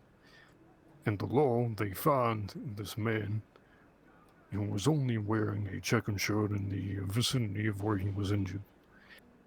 And I think, as it stands constitutionally, we would find a challenge to hold this fella until the time that Ellery would come to consciousness. So my question is, in these circumstances where there is a period of time where information can come to light, and there is a suspect in the incident, if we are to amend the penal code or otherwise to be able to hold someone for investigation where charges are not currently pressed. In a situation like this, would it not be a case of charges could be pressed? There are clear charges right now that could be put on these hypothetical individuals, but the charges could be changed at another time. Well, if we could just go as think- far as putting a hold until trial, or hold until an arraignment hearing can take place, and allow for the course of action of the investigation to take place then. Yeah, I was It going is to be the my- I governor think once in a the while, problem actually, as is Michael Lynn. Funny enough. If we have a case of only Can I permit? reasonable suspicion, a fella simply matching the certain being in the I have a lot to vicinity learn, though. is arguable for probable cause. But I'm good at I would say arguing, so it this is will be suspicion alright. at that time. I have to say that is, in my opinion, reasonable suspicion. Arrests must be made on probable cause. Simple as that. If probable cause is not established, then I think that it would be entirely inappropriate for an individual to be arrested. Now, the question is detained for a prolonged period of time. Again, I think that would be very dangerous ground. I do not wish to see that take place here in Monroe. I wish to give law enforcement enough tools to do their job, but we cannot wait. We cannot detain somebody based on reasonable suspicion and hold them until, let's say, I wake up or Charlie wakes Yeah, up. because then we end up with law enforcement who arrest people because they were acting suspicious and so. Well, let me counter that then and say, what if it is to be under the order of a judge and only within a set time frame?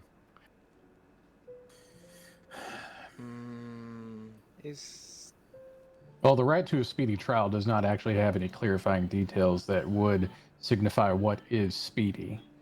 But if we are just talking in the detainment alone, if we are looking at detainment alone and not going as far as Do we actually rendering charges on someone.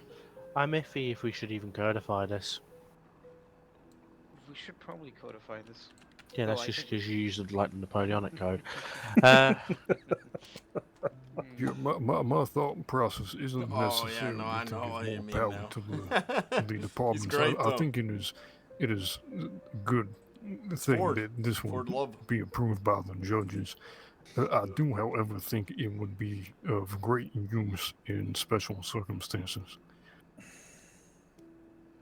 I would have to think on this because while I'm perfectly willing to grant certain things that will assist law enforcement in performing investigations, it is my most solemn duty to protect the rights of the citizens of Monroe, and I believe that individuals must not be molested or prevented in their daily travels, movements, and life unless formal charges, or at least for any length of period of time, unless formal charges are brought against them or are intended to be brought against them, i.e. probable cause for an arrest.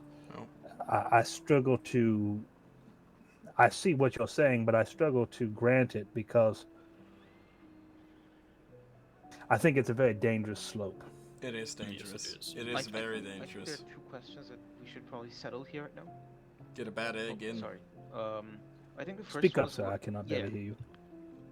Where do we Something we should discuss. Absolutely. Where do we draw the line between an arrest and detention? A warrantless arrest is provided for within our laws, but how is that different from detention? We need to draw a line there. Well, I would say that detention is the being within the immediate presence and custody of law enforcement or the courts. And then the arrest will be you are having charges pressed against you. You are facing charges. I would say that an arrest would constitute lawful custody, and detention does not require custody. I can detain you on the road for reasonable suspicion, Yep. And then say, here is why I'm detaining you, etc., etc., etc. I'm coming down, Charlie. I have reasonable suspicions of. Charlie here. I want to go Yes. see. Sorry. We'll pause this conversation. Oh, sorry. All right. Yeah, very much so. Oh, sorry. Is Charlie here? He is. Yeah, you just walk past him. He's coming up the stairs. Really? Charlie? Oh. Is it dusty? Oh, certainly.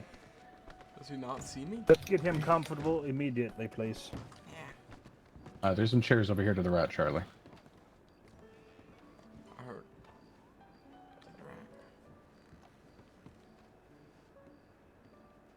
Go ahead. Sit next to your family member. Where is he? A little bit over to your right, and there'll be a chair right there, right in front of you. I feel it. Thank you. Yep, you are welcome. And he is just to your right. Do you mind if I sit here? Charlie? Oh, have at it, ma'am. No, sit. Oh, sit. Dean.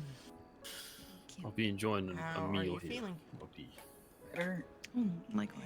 Sorry. Things are still blurry a little bit. You were real fucking stupid for just riding off like that.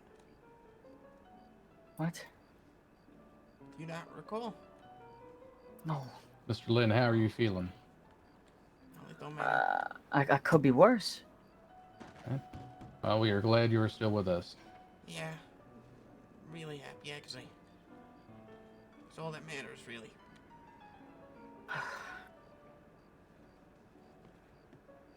Seems I cannot see him. You don't see Charlie? No. It's Oh, due God to damn it. probably not town being up there. What? Garfield doesn't see you. Oh, I see him. Oh.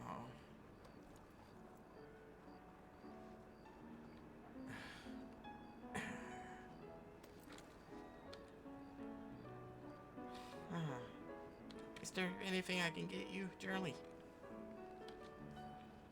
No, I should be fine. Oh, sure. Yeah. Can I find anyone anything to eat? No, thank you, Emma. Actually, How are you it's a way feeling, to do Charlie? it through RP. You can take a camp up Uh, there and try I'm building alright. from that. Alive. Yeah. Do you recall anything about anything? No. Okay.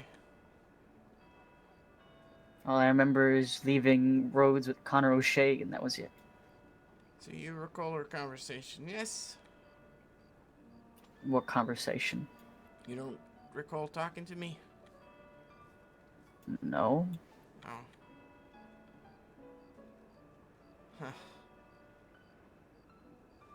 Huh. Just bear with him, Dean. Yeah, let's not push it. I don't think so. Well, Charlie, I'm a magistrate now. Oh, nice. Yeah.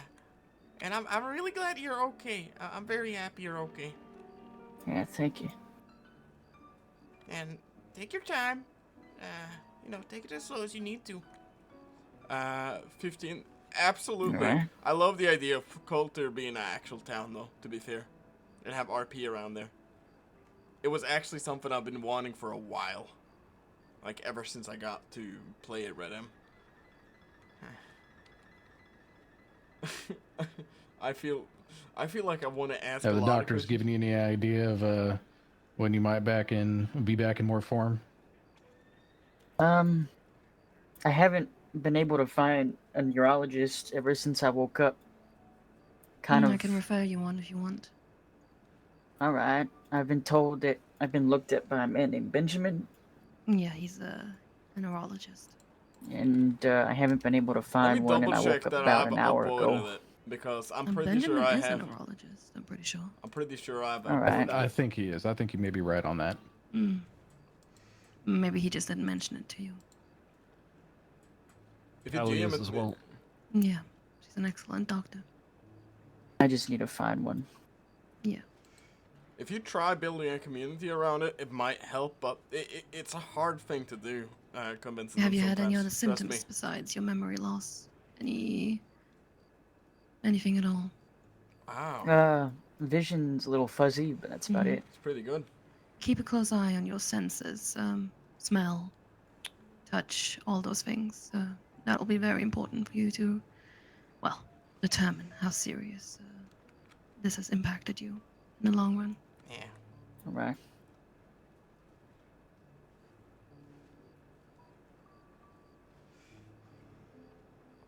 They sort of did.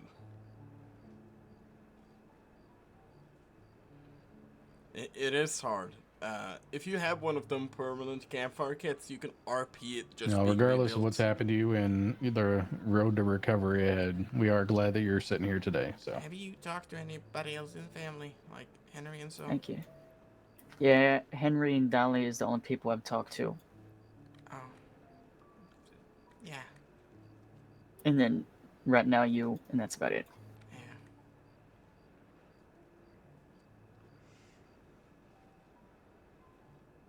Oh, that's good. I like that.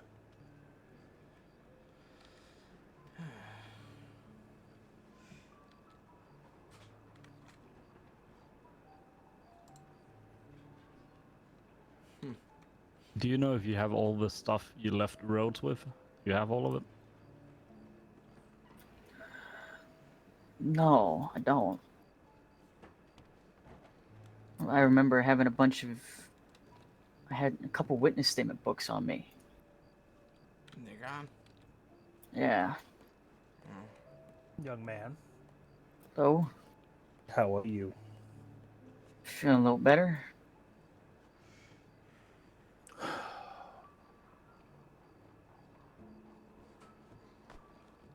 How is your head? Hurts like a bitch.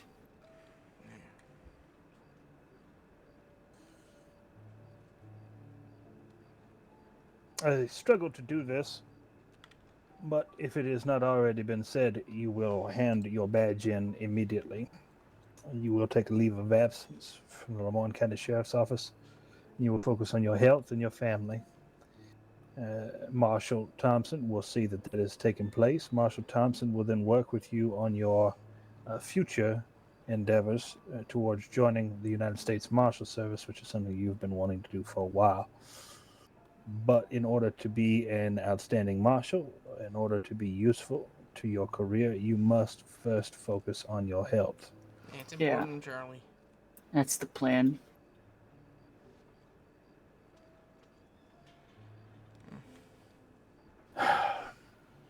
You stress me, son. You stress me. He stresses me out too. He doesn't listen. Do you remember anything? I'm being told a bunch of different things, but I have no recollection of them.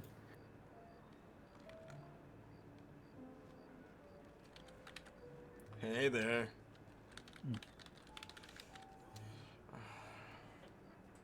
Hey there, mister. What's going on, man? Howdy, howdy. I'll give it time. Either it'll come back to you or it won't. You're coming in from Ranch RP as well?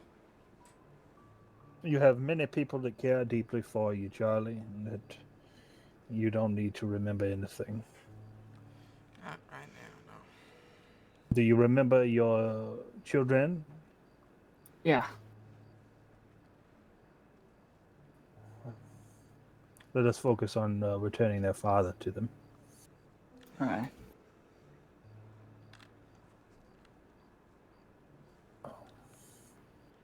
Charlie, you are most welcome to sit in this room for as long as you need in good company.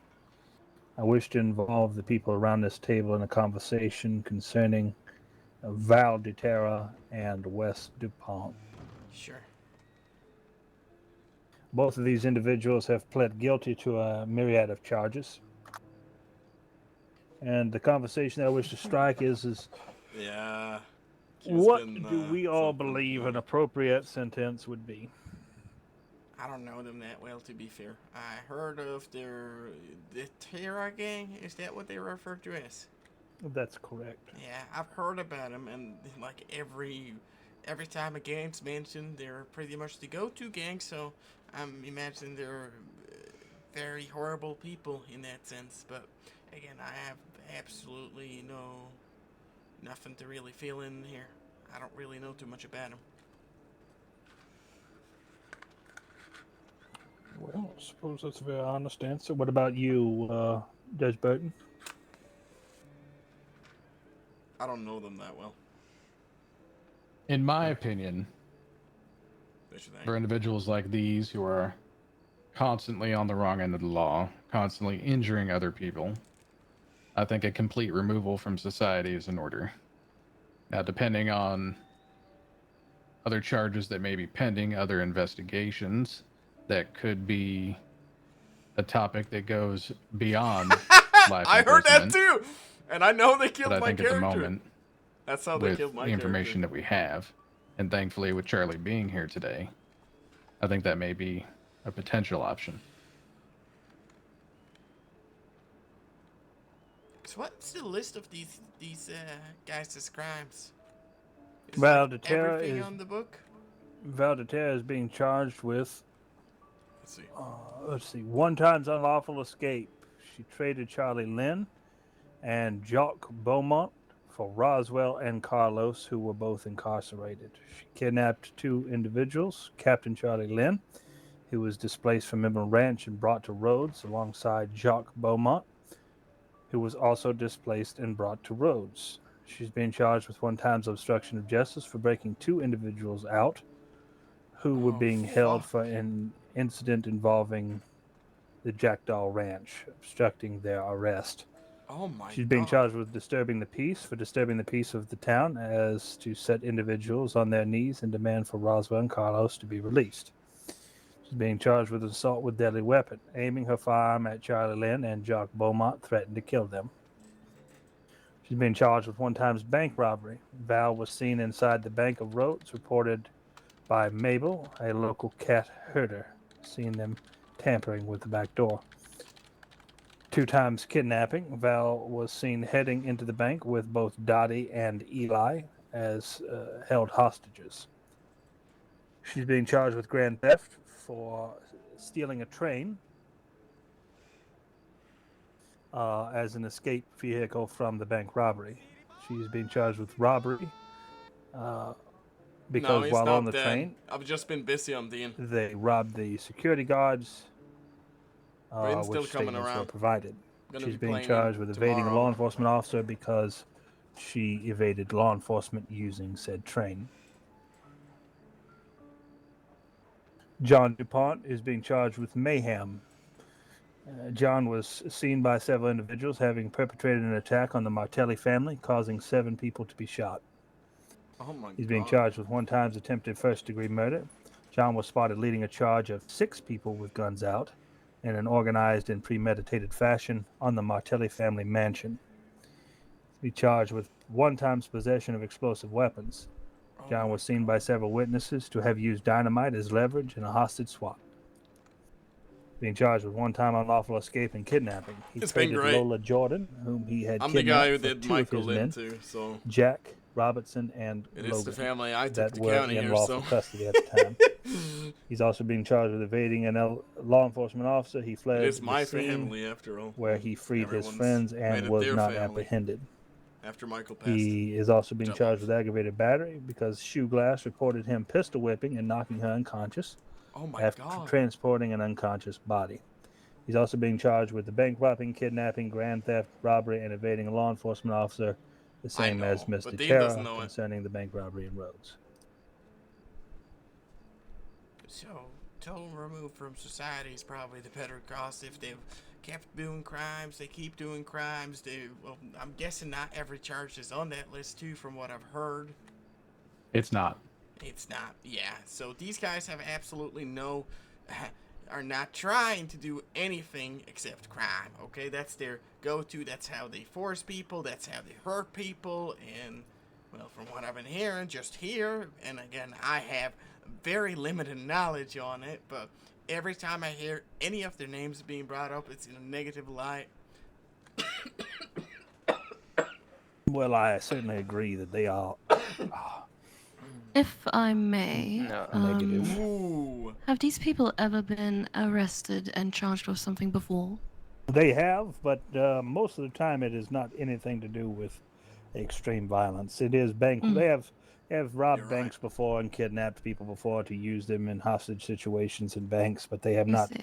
normally hurt All anyone. right. And you said that they are known associates of a gang, yes? I'm They not are. well versed in the politics of these things in Monroe at the moment, but in my experience, if these people are leaders, then get rid of the leader and the band disperse, right? They separate. Remove the head and the body dies is what you're getting at. I think you're saying yes. Yes, exactly. Apologies, this is my third language. No, you're fine. You're fine. I must agree with what Dean said. It's May I point out that the Martelli organization Never. that they are accused of shooting and They killed accosting me. They killed my is character. a group of But it's not fair degenerate for me to make a gangsters judgment in based on Saint that. Denis that are also responsible for just as much, if not more, Mm. devastation and violence. And have they been brought in Kill on any Michael! I believe that Gordolini Rigatoni has 45 arrests on his record. Oh. If I And may. he walks free? You may. While deciding on a charge, so it does not matter who prior convictions who the person is or who they've heard. That is not in question. Those are not things we consider. And in criminal law, the principle of legality is it reigns. It is the emperor. It is, I mean, we are beholden to it. The crime and the punishment must have been set by law beforehand. If we legally may not impose any penalties that were not determined by law beforehand, and we also may not punish any actions that were not made illegal beforehand.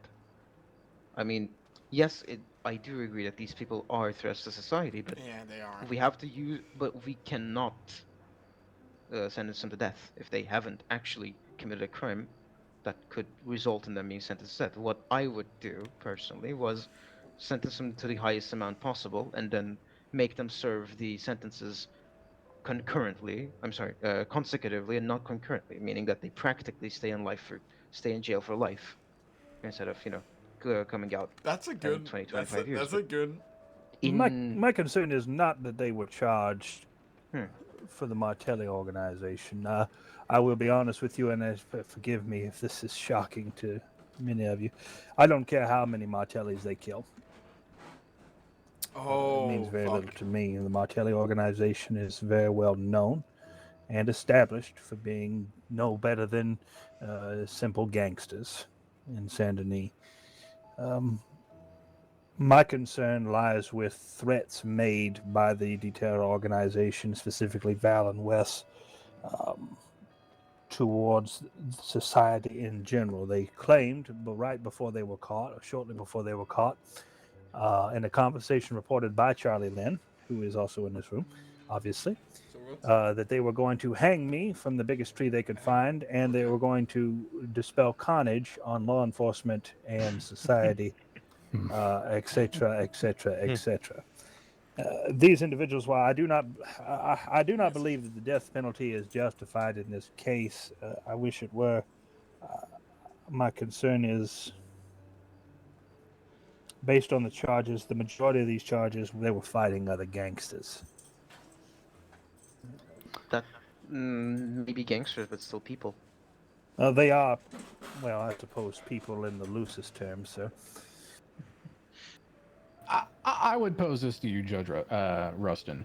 Now, if you were sitting in a court case and someone was charged with a crime, but it was their first crime ever, and they had character witnesses come up there and talk about how they had never done anything wrong before, and they were a good, upstanding member of society who contributed to society as a whole, but they still had to be punished. Would you not take those character statements in hand when you were making a summary judgment? I mean, in continental law, we have special sections designating that we call them good behavior. Well, we're on another continent. It's designating special. They We are would threats call to them society, though. good behavior clauses, where if The it way was your they first crime, if described you're a it, good it's citizen, all over Monroe. we impose less strict, That's how less Dean harsh sees sentences. it. Yes, and All right. I guess in that way, yes, I would consider it less harsh sentence. All right. But it would be, I would impose a sentence first and then say, because of these mitigating reasons, because they were an upstanding citizen up to that point, a mitigating circumstances applied afterwards. That is fair. Now, while I would say if a defendant's attorney decided to try and argue the prosecution bringing in past charges as relevancy to something, I may have a differing opinion on that in regards to that, and that for that specific situation, for whatever trial we were dealing with, whatever charges were set. Still, someone who is a habitual offender, an item that we do have in the penal code that we can slap somebody on, albeit I feel that it is a bit too low on the penal code itself. It still does show that there are You're right. circumstances That's where the people charge they who should have get. a long list of offenses to the state or the civilians within, we do not have an issue going ahead and looking at what they have done in the past to justify additional charges, or at least additional sentencing. Punishment. Punishment, thank you. Can I ask? Can I? Can I ask how long has the Tara gang been reigning over Monroe here, causing issues? Good while. They haven't been causing issues in the same regards. More violence. That's quite a recent thing. The Tara gang have been around for months. But they were probably. very quiet until very recently. Until very recently. Yeah, as of late, it has been mainly is it the Scott family? Am I saying that correctly? Scott's, McCarthy's. McCarthy's. Yes. And where have they been showing up? Like, is there a specific spot, a specific That place? would be a question for Marshall Thompson. What, sorry? Where have they been showing up? Alright, so the Tataras used to reside out of Van Horn, but then they decided to sell that trading post, and then ever since they sold it, that's when they started causing hell all over. All over? What do you mean by that? Are you saying from New Austin to Lemoyne? Yeah, they have been down shooting up the entirety of New Austin. They've been here in Saint Denis, where we had 15 injured Italians in the Secure Armory in the Saint Denis Police Department, where one of them came with dynamite to break out the 2 people we have caught from him. I don't get why, this is just from my law point of view, why we're discussing so much if they've been convicted before and how they've been convicted. I'm learning, that's why. Yeah, all of these charges presented is not from one thing they've done. They've done one thing, and then when they do the next thing to then escape from the first charges, and it just keeps adding and keeps adding and keeps adding on. That should not affect any sort of good behavior or anything, because they literally do not care. No, I will be honest. I won't be honest here. These folks who run around acting like they can threaten the government and the law and do these things without any regard for the innocent people around them, throwing dynamite, making all these kinds of threats, thinking that they own this territory or own anything at all other than a completely tarnished reputation. These folks threatened the very structure of our government. They have no regard for the safety of the people around them. They have been running around causing havoc for however long now. I feel that a message needs to be made against these people here. I believe if they do not meet the firm hand or fist of justice, that we are sending the wrong message to Monroe. And speaking to Miss Val DeTava and Mr. DuPont yesterday with Honorable Ellery here, they have no responsibility for their actions, and I have no doubt in my mind that if they are released with little consequence, then they will not only continue their actions, but escalate. In your professional opinion, Marshal, would you consider the Atari gang a threat to society as we see it as a whole? Yes, I would, because Okay, they there do you not go. care where they do it. The way they robbed the train, they found it in the middle of nowhere and took all the conductors and all the other people hostage. Then they had somebody guarding them, the hostages, and then they just took the train down to a bank, robbed it, and then took the train back to the location and got their horses and got out of there.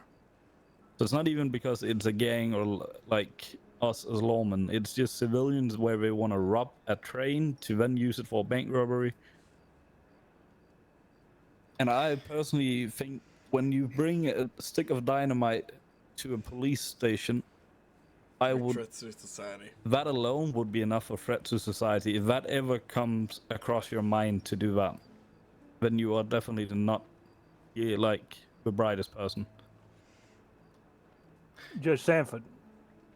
He is current. Oh no, man. I'll let them talk. What do you think, sir? I must agree with Marshall on these individuals. I think I'm in agreement. Very here. well. And Judge Garfield? Some form of life imprisonment, as far as I'm concerned. The way I see this is they're going to consistently cause some sort of trouble. But I don't think it warrants a death penalty. I was thinking 30 years, eligible for parole, not before the 18th. I don't. Cannot make an argument to that.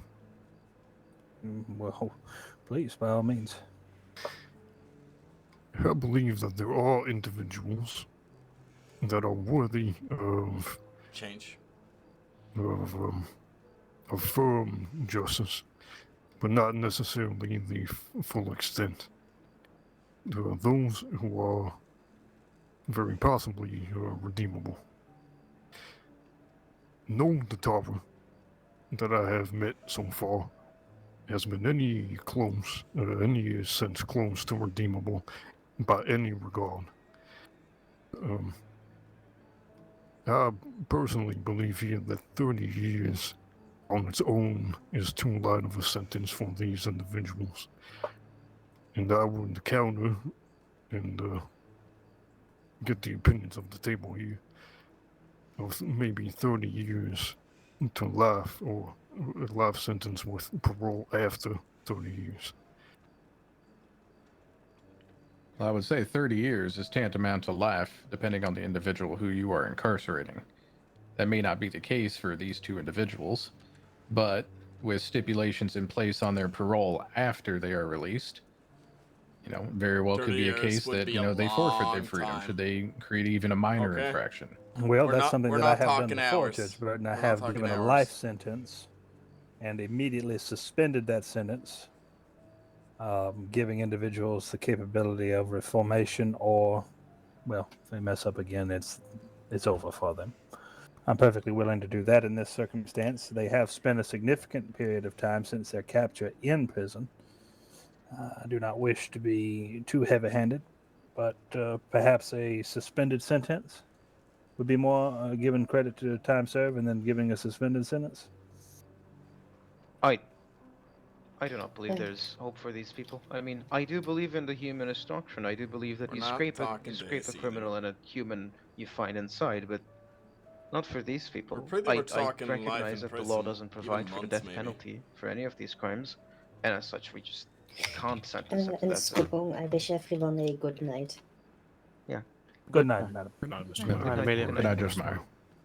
But I still But we are believe that talking like generally. we can just sentence them to the highest amount for every possible charge and add the 200 days. Which means it is practically a life sentence. They will never get out. No possibility of parole. What other ways are dealing with this if we can't impose a death penalty? Life. Life. I think the hard question here is these folks do not seem redeemable by any regard.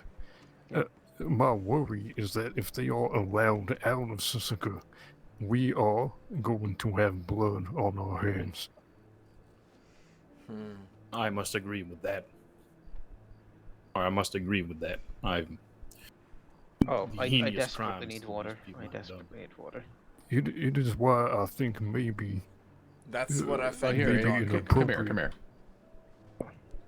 Maybe an appropriate punishment here would be to sentence them to life and to offer them the possibility of parole after a certain time so that they remain in the confines until they are able to prove that they are redeemed.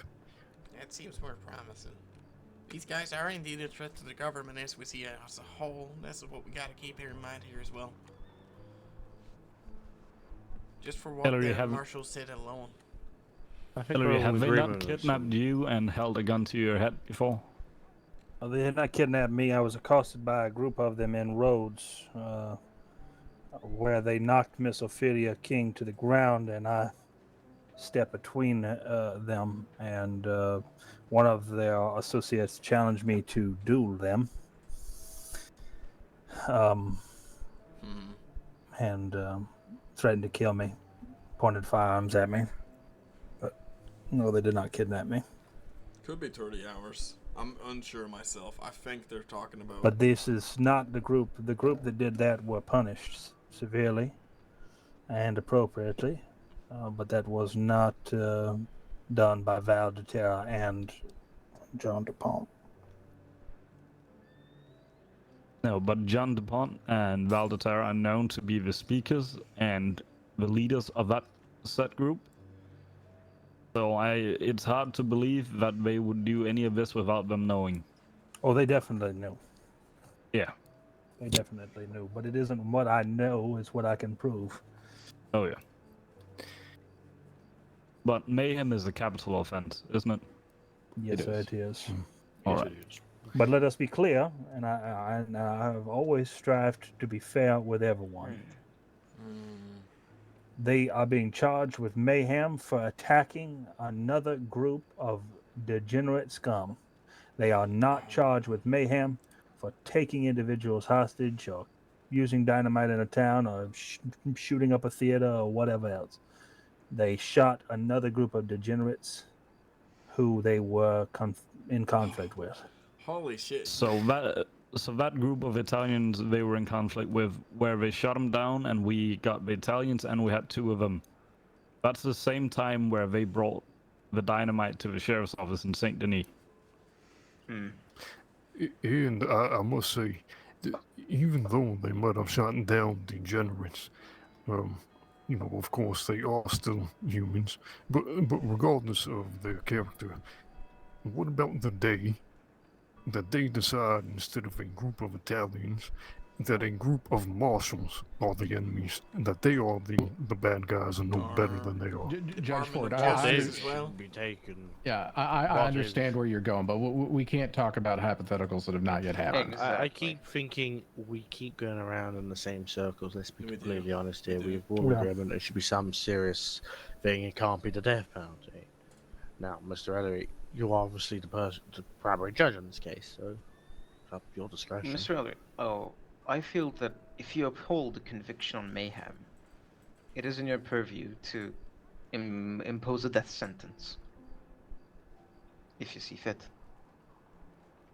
And I don't believe the character, the nature of the victims are to be questioned here, because in criminal law, analogy is not a valid form of argument. It is completely forbidden, and the law must be read, for its letter. We may not draw analogies between if the people that are if the victims are depraved, if the victims are vulnerable, we impose harsher sentences. Then analogy would make us impose lighter sentences for people of lower stature, but that is not something that we're allowed to do. They've been hanged for less. Well, I agree with legal you. theoretical sense. I must answer to the State House and what I am and when I can sentence individuals to death. Yeah. Well, they I will. have committed mayhem, and if you see for the mayhem that the death sentence is fit, then you must impose it. It is unjust to even. Well, you can make the argument. Yeah, there's just some people walking down the street, but at the end of the day, the poor, the rich. I just made that of myself actually, just sitting there. The poor, the rich, whoever it might be, they're still people. At the end of the day, they're still people. There's still people here. Maybe one day the Martellis will be some gangster, but maybe they change and become a part of the government. They have a total change of who they are, their kids, whatever. Who is to say? But if we're just gonna say that, yeah, these guys are just some people who go around town causing trouble constantly, and due to that, that charge that they are getting is, well, it don't matter because they're less than what we see in a mass. They're still people at the end of the day. I'll just keep in mind, short of an act of God, a stuffed ballot box, or through some other means, them getting into law without some form of state-recognized expungement and, general peace accord and civility, Well, no, I understand that, and I'm a firm believer that some individuals can be rehabilitated. I am. I think some people can find the wrongs in their ways and they can go ahead and they can move forward and be more prosperous and beneficial to society. But for a group like this that has caused as much harm as they have, and I'm even as willing to go as far as removing, possible a life sentence and doing as Judge Ellery said and going 30 years. But something has to be done. They need to serve some time for the crimes they've done, and it needs to be something substantial. I say 40 years. And I appreciate you all. I have taken into account every word from everyone. But I believe Judge Garfield has made his point and made it fairly, that this is going to have to be something that I struggle with. He's right. And it will either be done tonight or tomorrow. That's right. No, we trust in your judgment. With that being said, Charlie? Yep. How are you feeling? I'm alright. Just alright? Pain medicine will do well. Good man. Good man indeed. I'm happy you are okay there, Charlie. Yeah, thank you. I was hoping that last conversation we had wouldn't be our last. Yeah. Alright. Gentlemen, ladies, if you'll excuse me, I believe that I have retired to my chambers to review the matter. Good seeing you, Chief Justice. Good seeing you all. Yeah. Charlie, I look forward to your continued healing. Yeah. Alright. Please let me know if you need anything at all, son. Will do. Let's see if we can find Callie so we get you a neurologist. 9 p.m. Eastern. Be well, Charlie. Let's keep. Yeah. I'm gonna say, if we need to push this conversation to tomorrow. Alright, just 3 a.m. There we go. Shit. Oh, Lord, what is this conversation? Let me just change Hypothetical times. Oh, Lord. I believe it is about the attorney. Yeah, Dean gotta meet a lot of people. Okay, the stairs are. Oh, these stairs. Yes. Yep, do not trip on the way down. Stop. Oh, please drink less.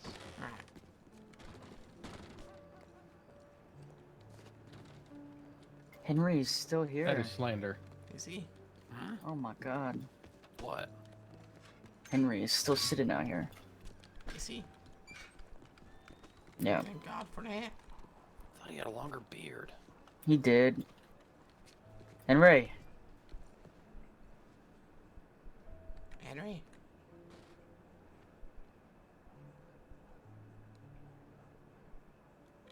Is there a water fountain somewhere? There is. I mean a water pump. Why did I say fountain? It's by the doctor's office. And there's one by Club La Roca. I'll go to the doctor office. I'll be right back.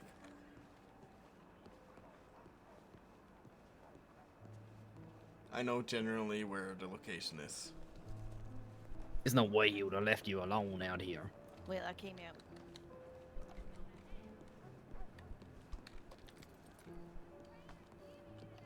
Like I'm almost passing out here from water. That's why I'm grabbing water, by the way. I wouldn't normally.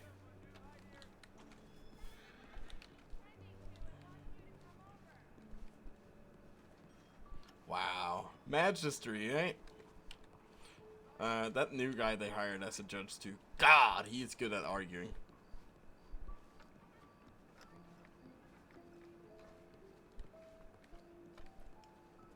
I liked how Ellery put it the way they're just common scum, you know, across and so on. That he really leaned into that because it's so conflicting for Dean, and it makes for good RP.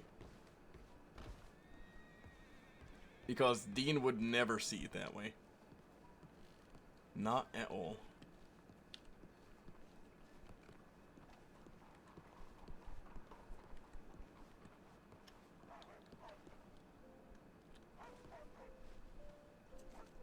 Well, maybe. I don't know. Philip is a good arguer too. Sorry, Rob. Rob is a good arguer.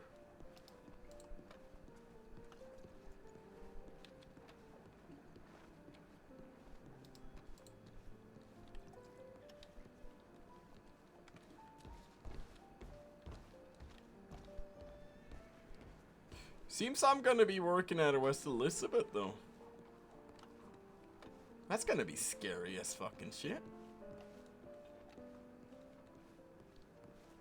They put me in the, you know, they could have put me even in New Hanover. I would have loved that. So close to the west. It's scary. It's very scary. It doesn't yet, actually.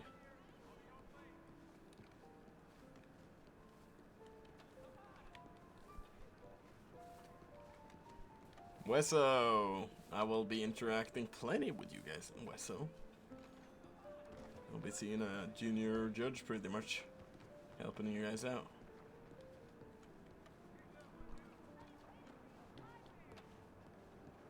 I have a lot to learn, but I've been working in the government now for a while. I've been role-playing for this, but it's not been in the Department of Justice, that's the thing. It's been politician stuff. Henry? Okay.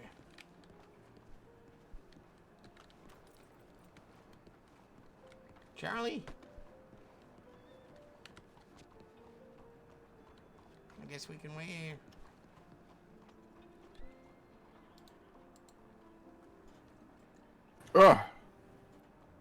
I've hello? been sitting here for so long that I fucking fell asleep. My apologies. You're alright. You're alright. How are you? I'm alright. Did you hear about Charlie? Yeah, I talked to him. He was sitting in a meeting we had. I am now Magistry Lynn. Congratulations. Thank you. I'm gonna be over in West Elizabeth, it seems. Gosh, that sucks. Well, Yeah, you know what? I'll it is probably what it I'll is. probably be moving out there. Really? Yes. Wow, you don't have to do that. Not for me. It's not for you, Dean. It's for myself. Oh, okay. I had a question. I saw a little file. Dahlia for corruption? Yeah. What's going on there? It's a silly thing. She sent a telegram to one of her friends, and in the process, accidentally leaked the name of a patient. Is that really it? Yes. Now the marshals wanted trying to make it seem like it's a bigger thing, but it really isn't. Speaking of which, I needed to find Ellery if he's not too busy, because I wanted to talk to him. He's, I can unlock the door for you. Come on. Is he busy though? He's like with a lot. I think he might have retired for tonight. No, just listen. If he is busy with other matters, it's. What do you I need to want- speak to him about? I wanted to speak to him about that, but Well, you can no, speak not. to Garfield if you want to. No. You don't want to? I Well, let's have see already. if we can find him. No. It's Dean. If he is busy, he's busy. All right. Okay, Anyways, so that's right. I want to ask you a question. Uh, Now that Charlie is, alive, thank God. What are the charges that Horn and the other boys are gonna get? we talked about it. We're talking about a lot of stuff. Okay. Well, because Everything we can pretty much roll on them. I've heard that there were some terms that were established by Ellery in the past that if they fucked up again like that, they would get the news. Well, I talked with a few other judges, and we were all sort of in an agreement that the charges put on them should be pretty harsh.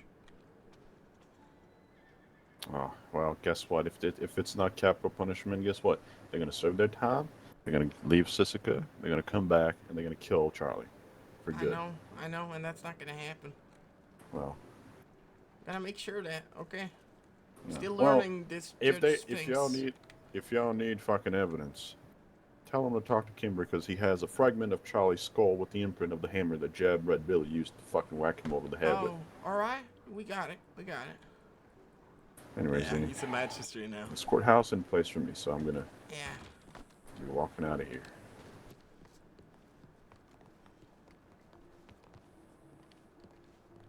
Oh.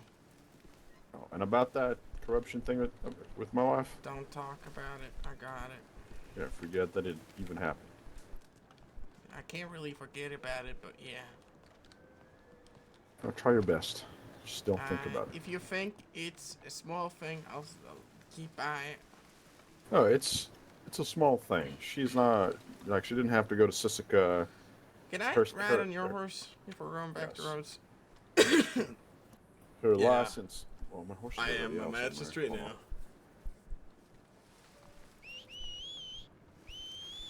Oh, dear God. Do you have a horse by any I chance? do. I have a Casper. All right, pull it out and I'll take the reins. Like my wife she didn't serve time or anything like Scared that. She me had it. knowing she had corruption on her files when we were talking. No, to her. she was not. She's not corrupt in the sense she was trying to harm somebody. She accidentally Didn't leaked seem the like patient. Yeah, she accidentally leaked patient information to someone. It was a honest mistake. but- Honest mistake. Well, shouldn't it be just negligence then? Negligence? No. Yeah. Negligence. Negligence. From my understanding, No, it's it's basically not, when actually. you. It's not that you exactly refuse to do your job. You just don't do it to your Oh fullest. yeah, you're aware you know, of the job you're doing, but you're still doing it. You're you aware of the neglecting. mistakes You that you're are aware of. neglecting your duties, and well, she got charged with fuck. We just said the name of the charge and already forgot it. What's it? Negligence. Negligence of duty. We both can't pronounce it. Okay. No, I can't. Sorry, negligence of duty. There we go. Yes. So she got corruption and negligence. However, the negligence charges were just something that tiny little stupid fucking Marshall Will Thompson wanted to add on top, just for just that insult to injury. But we spoke to the medical board, and they don't think it was negligence of duty. It was just corruption in the sense that she broke one of the SOPs. Now, it was a small mistake, and for it, she's only got her license suspended for a month. After a month, she can go talk to the medical board and retake the test and resume her normal duties. Oh, I see. But it's still If- something you should still talk to Ellery about. Well, she did leak information, so it's nothing I can do about it.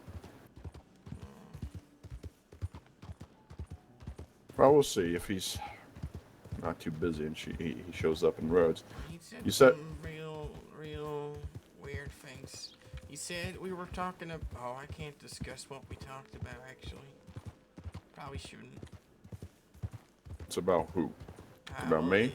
No, it's not about anybody in the family. In real life, Can that's you probably... say what it is, but just not go too, just not say things you shouldn't say? Sure. It's about a group of individuals who are probably gonna face some very serious charges. Is it the Jackdaws? I'm not gonna say who it is. I'll take that as a yes. But no, out of character? Well, oh, no. Well, in character, of they did course. some. Out of character, I get it. They had it coming, right? Yeah, don't be afraid. My wife, my wife ain't a corrupt bitch. She's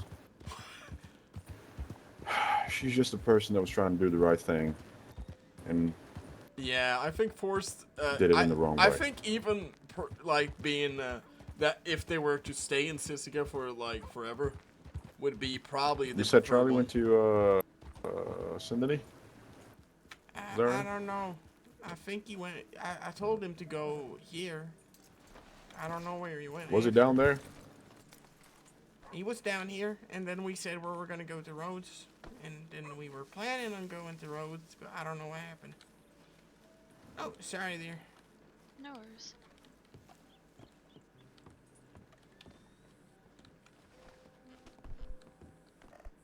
Is he in here? I don't think so. That's the thing. I don't. Looking for Charlie, Uncle. Yeah, I am. You've seen it? He said something about getting water. He was thirsty and he'd be back, so I just been waiting. Oh. Wait, how do you know Charlie? He's my cousin. Oh, he's my cousin too. And I'm Madeline. Nice to meet you. I think I telegrammed you, Madeline. I'm Magistrate Dean Lynn. Nice to meet you, Dean. Magistrate Dean Lynn. Nice to meet you too. I have a lot of family. I still gotta meet. Am I like the youngest? I'm like 18. How? You're the same age as me, actually. Oh. So I think we're some of the youngest. Am I very young to be a magistrate? I have no idea about law stuff, so I can't Yes. say. The answer is yes. Answer is yes. I've never heard of anybody being 18 and a magistrate. Oh, am I the youngest magistrate in the history of the U.S.? I looked it up earlier and I was like, uh-oh. At least in Monroe. Huh. Huh. Well, that's interesting. Huh. Well, I got a lot to learn anyway, so. But I'm trying. Trying. Should we go somewhere? I'm trying to get to know my rest of the family, and I would love to. I would be the youngest. Inside. Well, let's go to the telegram office first. Would you mind, Madeline? No, I don't mind. I want to kind of make sure he's okay if he's anywhere around here, because he walked off. I seen him stumbling. I got a little worried, and he said he'd be fine. He just had to go and take water or whatever. And it would never go down? Such. Wow! What? Huh. Oh, sorry. So, I don't know if I worries. told you, I'm blind. No worries. So I'm just struggling to get through here. Oh, yeah, that's what I was thinking, man. But I'm not too sure about how that all works. I'm still trying to get all into the Manchester stuff. I know how most of the stuff works because I've been playing on the counter for a year. But there's a train coming. Both as law and, well, almost governor at one point. That's Michael. Yeah, that's the bank. Huh. No, I'm going out because it's like my route. I do to remember where things that's are. okay. Yeah. Sorry. No Just trying no to worries. get used to things. No worries. Oh, I didn't know. I don't know any Madeline. So I'm where- Michael Lynn's daughter. Oh. Yeah, Garfield talked a little about him, and Vince does every once in a while too. Every once in a while. Yeah. I'm sorry. It's probably No terrible. worries. I know. I just keep on going. Yeah, my father's not really around either, if that helps. He's Mm. always off drinking somewhere. My father's Douglas. I think I've heard of him once or twice before. Never met him. Oh, this is so nice. Huh. Yeah, he doesn't really like the rest of the family. We've tried to stay away. Yeah, I've been doing a lot of politician RP good to know. with him though, like for 4 years now or so. Yeah, I don't know. He's not really big on family, and so he usually just goes off and drinks a lot. My brother John won't even talk to him. He works over in Sisica. What's with all these freaking newspaper ink finger smudges around? I've seen them twice in I St. don't know. Denis. I haven't. I don't know what that looks like. Yeah, I'm just wondering out loud what the heck that's all about. Yeah, no, you're right. You're right. Huh. Cause I seen 2 sets on a pole and on a wheelbarrow in St. Denis by the telegram station. So it's weird. I've seen it 3 times now.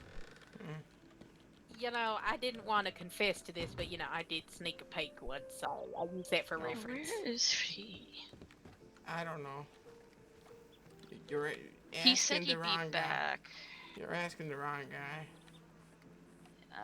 I wouldn't know where to look. Sorry.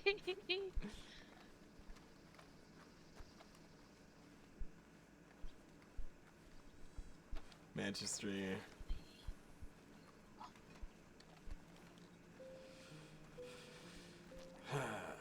Yeah, we got a lot to learn though. Holy shit. And Ford's gonna teach us most of it. And I love that Ford was the one that I'm actually gonna be attached to there too, learning most of my stuff. He's such a good guy. Don't they have like a house here somewhere? Uncle Henry and Aunt Dahlia do, yeah. Yeah. I know a Ruth there. I can't believe nobody's asked me about my mustache. I put on a fake one so nobody's even realized. I thought it was real. No, it's fake. Oh. I just try not to be recognized so I don't get kidnapped and shot. Shit. It's a real bad time to be a Lynn. That don't feel too pretty. I had that happen to me in the past. Yeah, I've been kidnapped twice. Same people. Jeez. Yeah, it's not great. Yeah, no, definitely not. I would have to learn a lot of stuff. I'm happy though. Gonna be great. Gonna have to call it soon as well.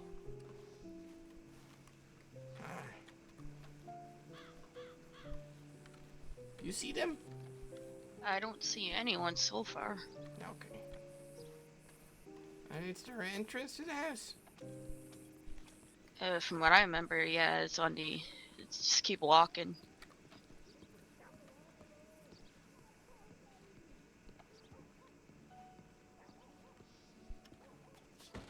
Our door's here.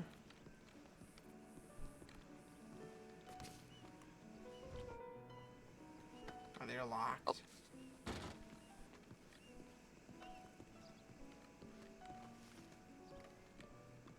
Yeah, use a walking stick to get around.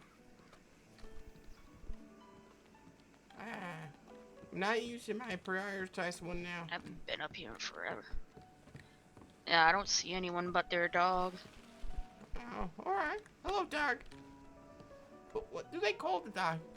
I don't remember. They have like 3 or 4 of them, I think, running around. Oh my god. I remember them, Aunt Dahlia saying they came to the house. Oh. Why? The owners didn't want him anymore, so they gave him to him with the house or something. Oh, really? Yeah. Huh. Interesting. Which way do They're I go really now? fluffy, and their backs and stomachs are shaved. Why? I think the rear end's shaved too. I don't know. I think it's just a style choice of the old owners. I see. Don't know why they'd like to shave a dog like that, but I don't know either. Mm. It's really strange.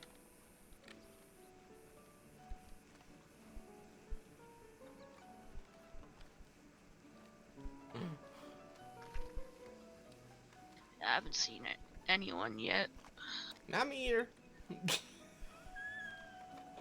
Oh, that's a fence. Kitchen posts.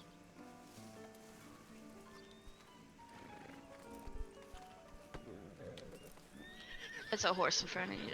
Yeah, I just don't want the horse to kick you. It's never going to. Never been kicked by a horse. You're lucky. I guess Hopefully so. you never do. Huh? I have no idea where. I did. Man, my cousin I'd is actually, expert I want to hunting. chat with you real fast. I'm just gonna hit your mic. Oh, there he is. I see him. Oh, where is Just he? keep walking straight. Just keep walking straight. So you get to keep 25% of the profit. Just keep walking. No. But Good. at the same time, Bad day. He's right here. Yeah. Hey, Charlie. Hello. How you doing? Good. Good evening. People have been. How you People doing, got a little sir? worried when they couldn't Good. find you. Who? What's your name, sir? I don't think A I met couple you. people were trying to look for you, I believe. Tyrant Steel. Tyrant Steel? Yeah. Henry what do was you do? Uncle Henry was asking where you were. I think I'm two Law other and Valentine. people, Bar than but that, I just roam don't know around, where they hunt, went. survive. You lying, Valentine? Yeah, a new hire. Oh, well, congratulations, sir. Yeah. Well, what do you do? I'm a magistrate. What's that, if you don't mind me asking? Junior judge, pretty much. Ah, okay. I feel like I should have known that. I think. Probably I don't know if my. shouldn't. I got hired like a few hours ago. I honestly, I feel part of me feels like I should have known that, but then again, I don't know if my mother is still a part of that type of law. She works at Sisika, but before she was a lawyer. Oh, my brother works at Sisika. My mom's name is Everest Steele. I don't know her. Yeah. I'm sorry. No, you're perfectly fine. Yeah. No, I'm blind, but I do the work I can right now as a magistrate. That's why I got this stick here. I had a walking stick, but I lost it.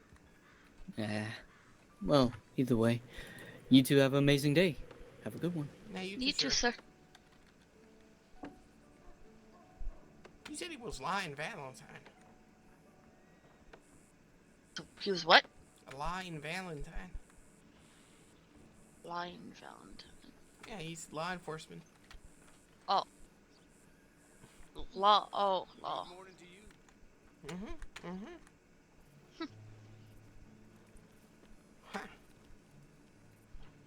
Oh well.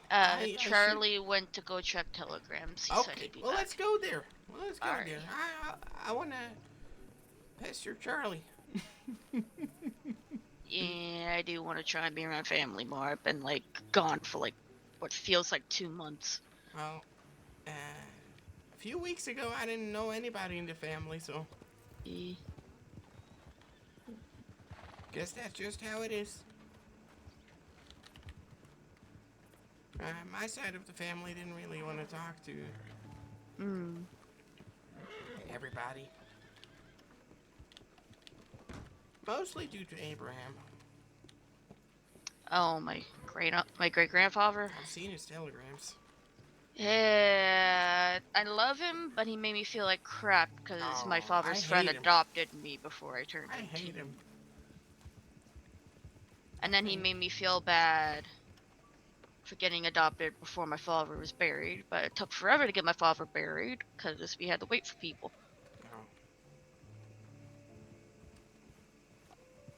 And then he tried telling me who I couldn't date. Because they weren't rich. Not a good man then. Oh, sorry.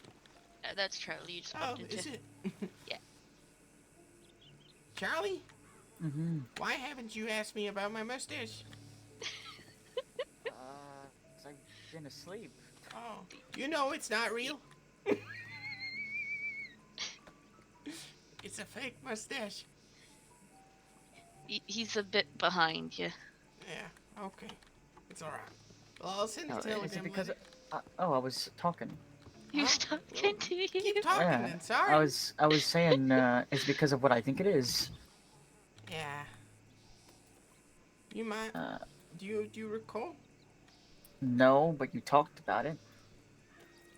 Well, maybe we should wait a little before we get into it.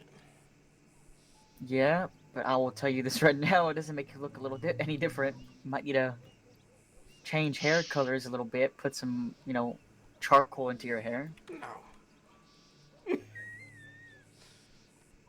I would have to ask my barber. But then you need to go do that. Silvio. Oh, he's a good barber. Yeah. He's the barber in San Denis. Real good barber. He's not officially my barber, but maybe he'll be soon. I'll send a telegram, and I was just hoping. Can you guys do me a mission and bees find me a goddamn neurologist? I'll do my best. I'll ask Yeah, around. go with Charlie, Madeline. No. No, I'm fine. I just need someone to send out a telegram for a neurologist. Okay, well, go on. All right. What do you even telegram for? Doc. My coma. I need to check in with him. Let's see. We should telegram Lynn. Be there shortly.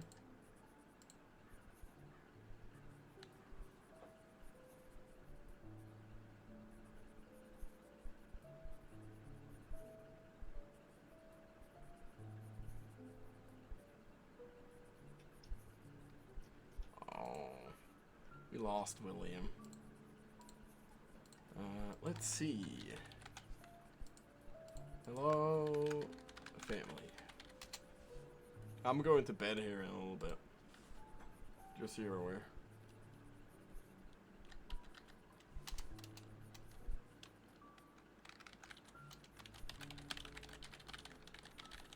Oh, this is capital.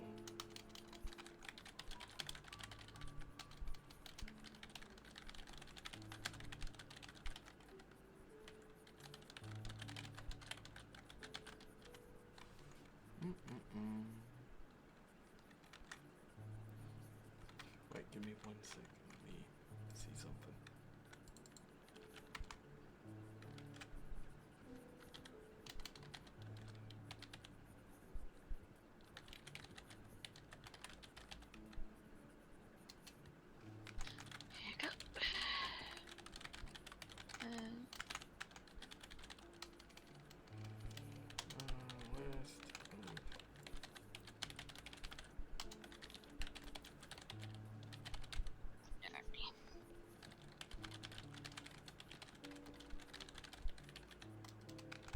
Holy crap's Flyer Central in here. Holy. 1, 2, 3, 4.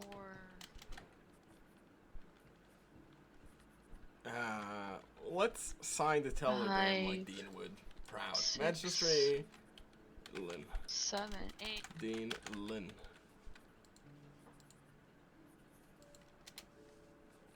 Stay written by the State of Monroe Postal Services.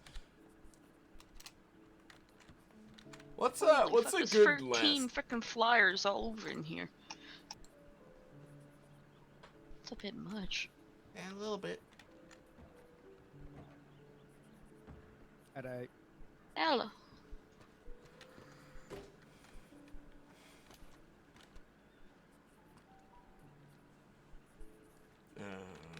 John. What's a good name? Let's go for Ken, Buckle. Senior General.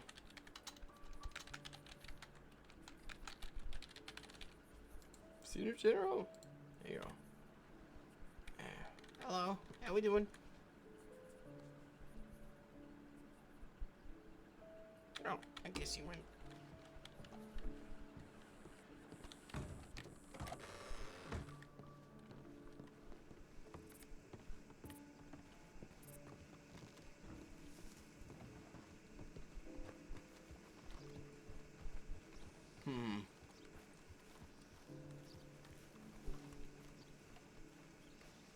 Somebody following me.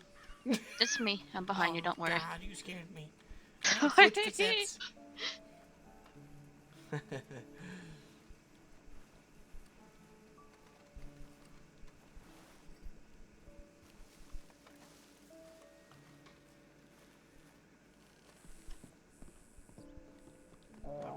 The Northern Union they're forming up there? Sorry. I don't know. Some kind of union. Well, I'm probably gonna be heading off to bed here very soon.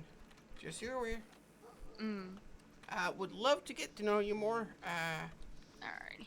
But as of right now, I'm very tired. It's been a very long day. And I really want to sleep. No worries. Yeah. So I'll catch you some other time. I'll tell Charlie as well if he's here. Alright. I am very sorry.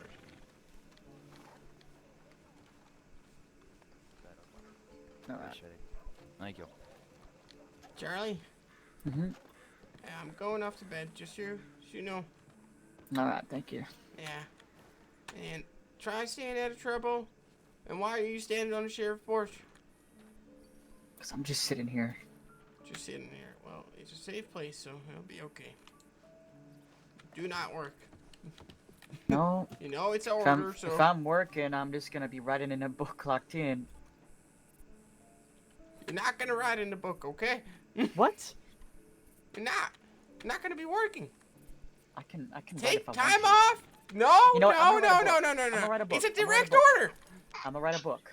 You can't give me a direct order. It's not from me.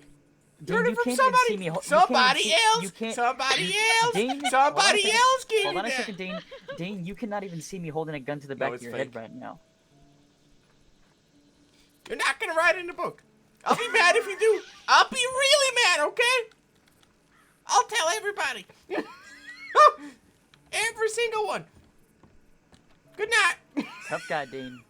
Real tough guy. Manchester Lynn for you.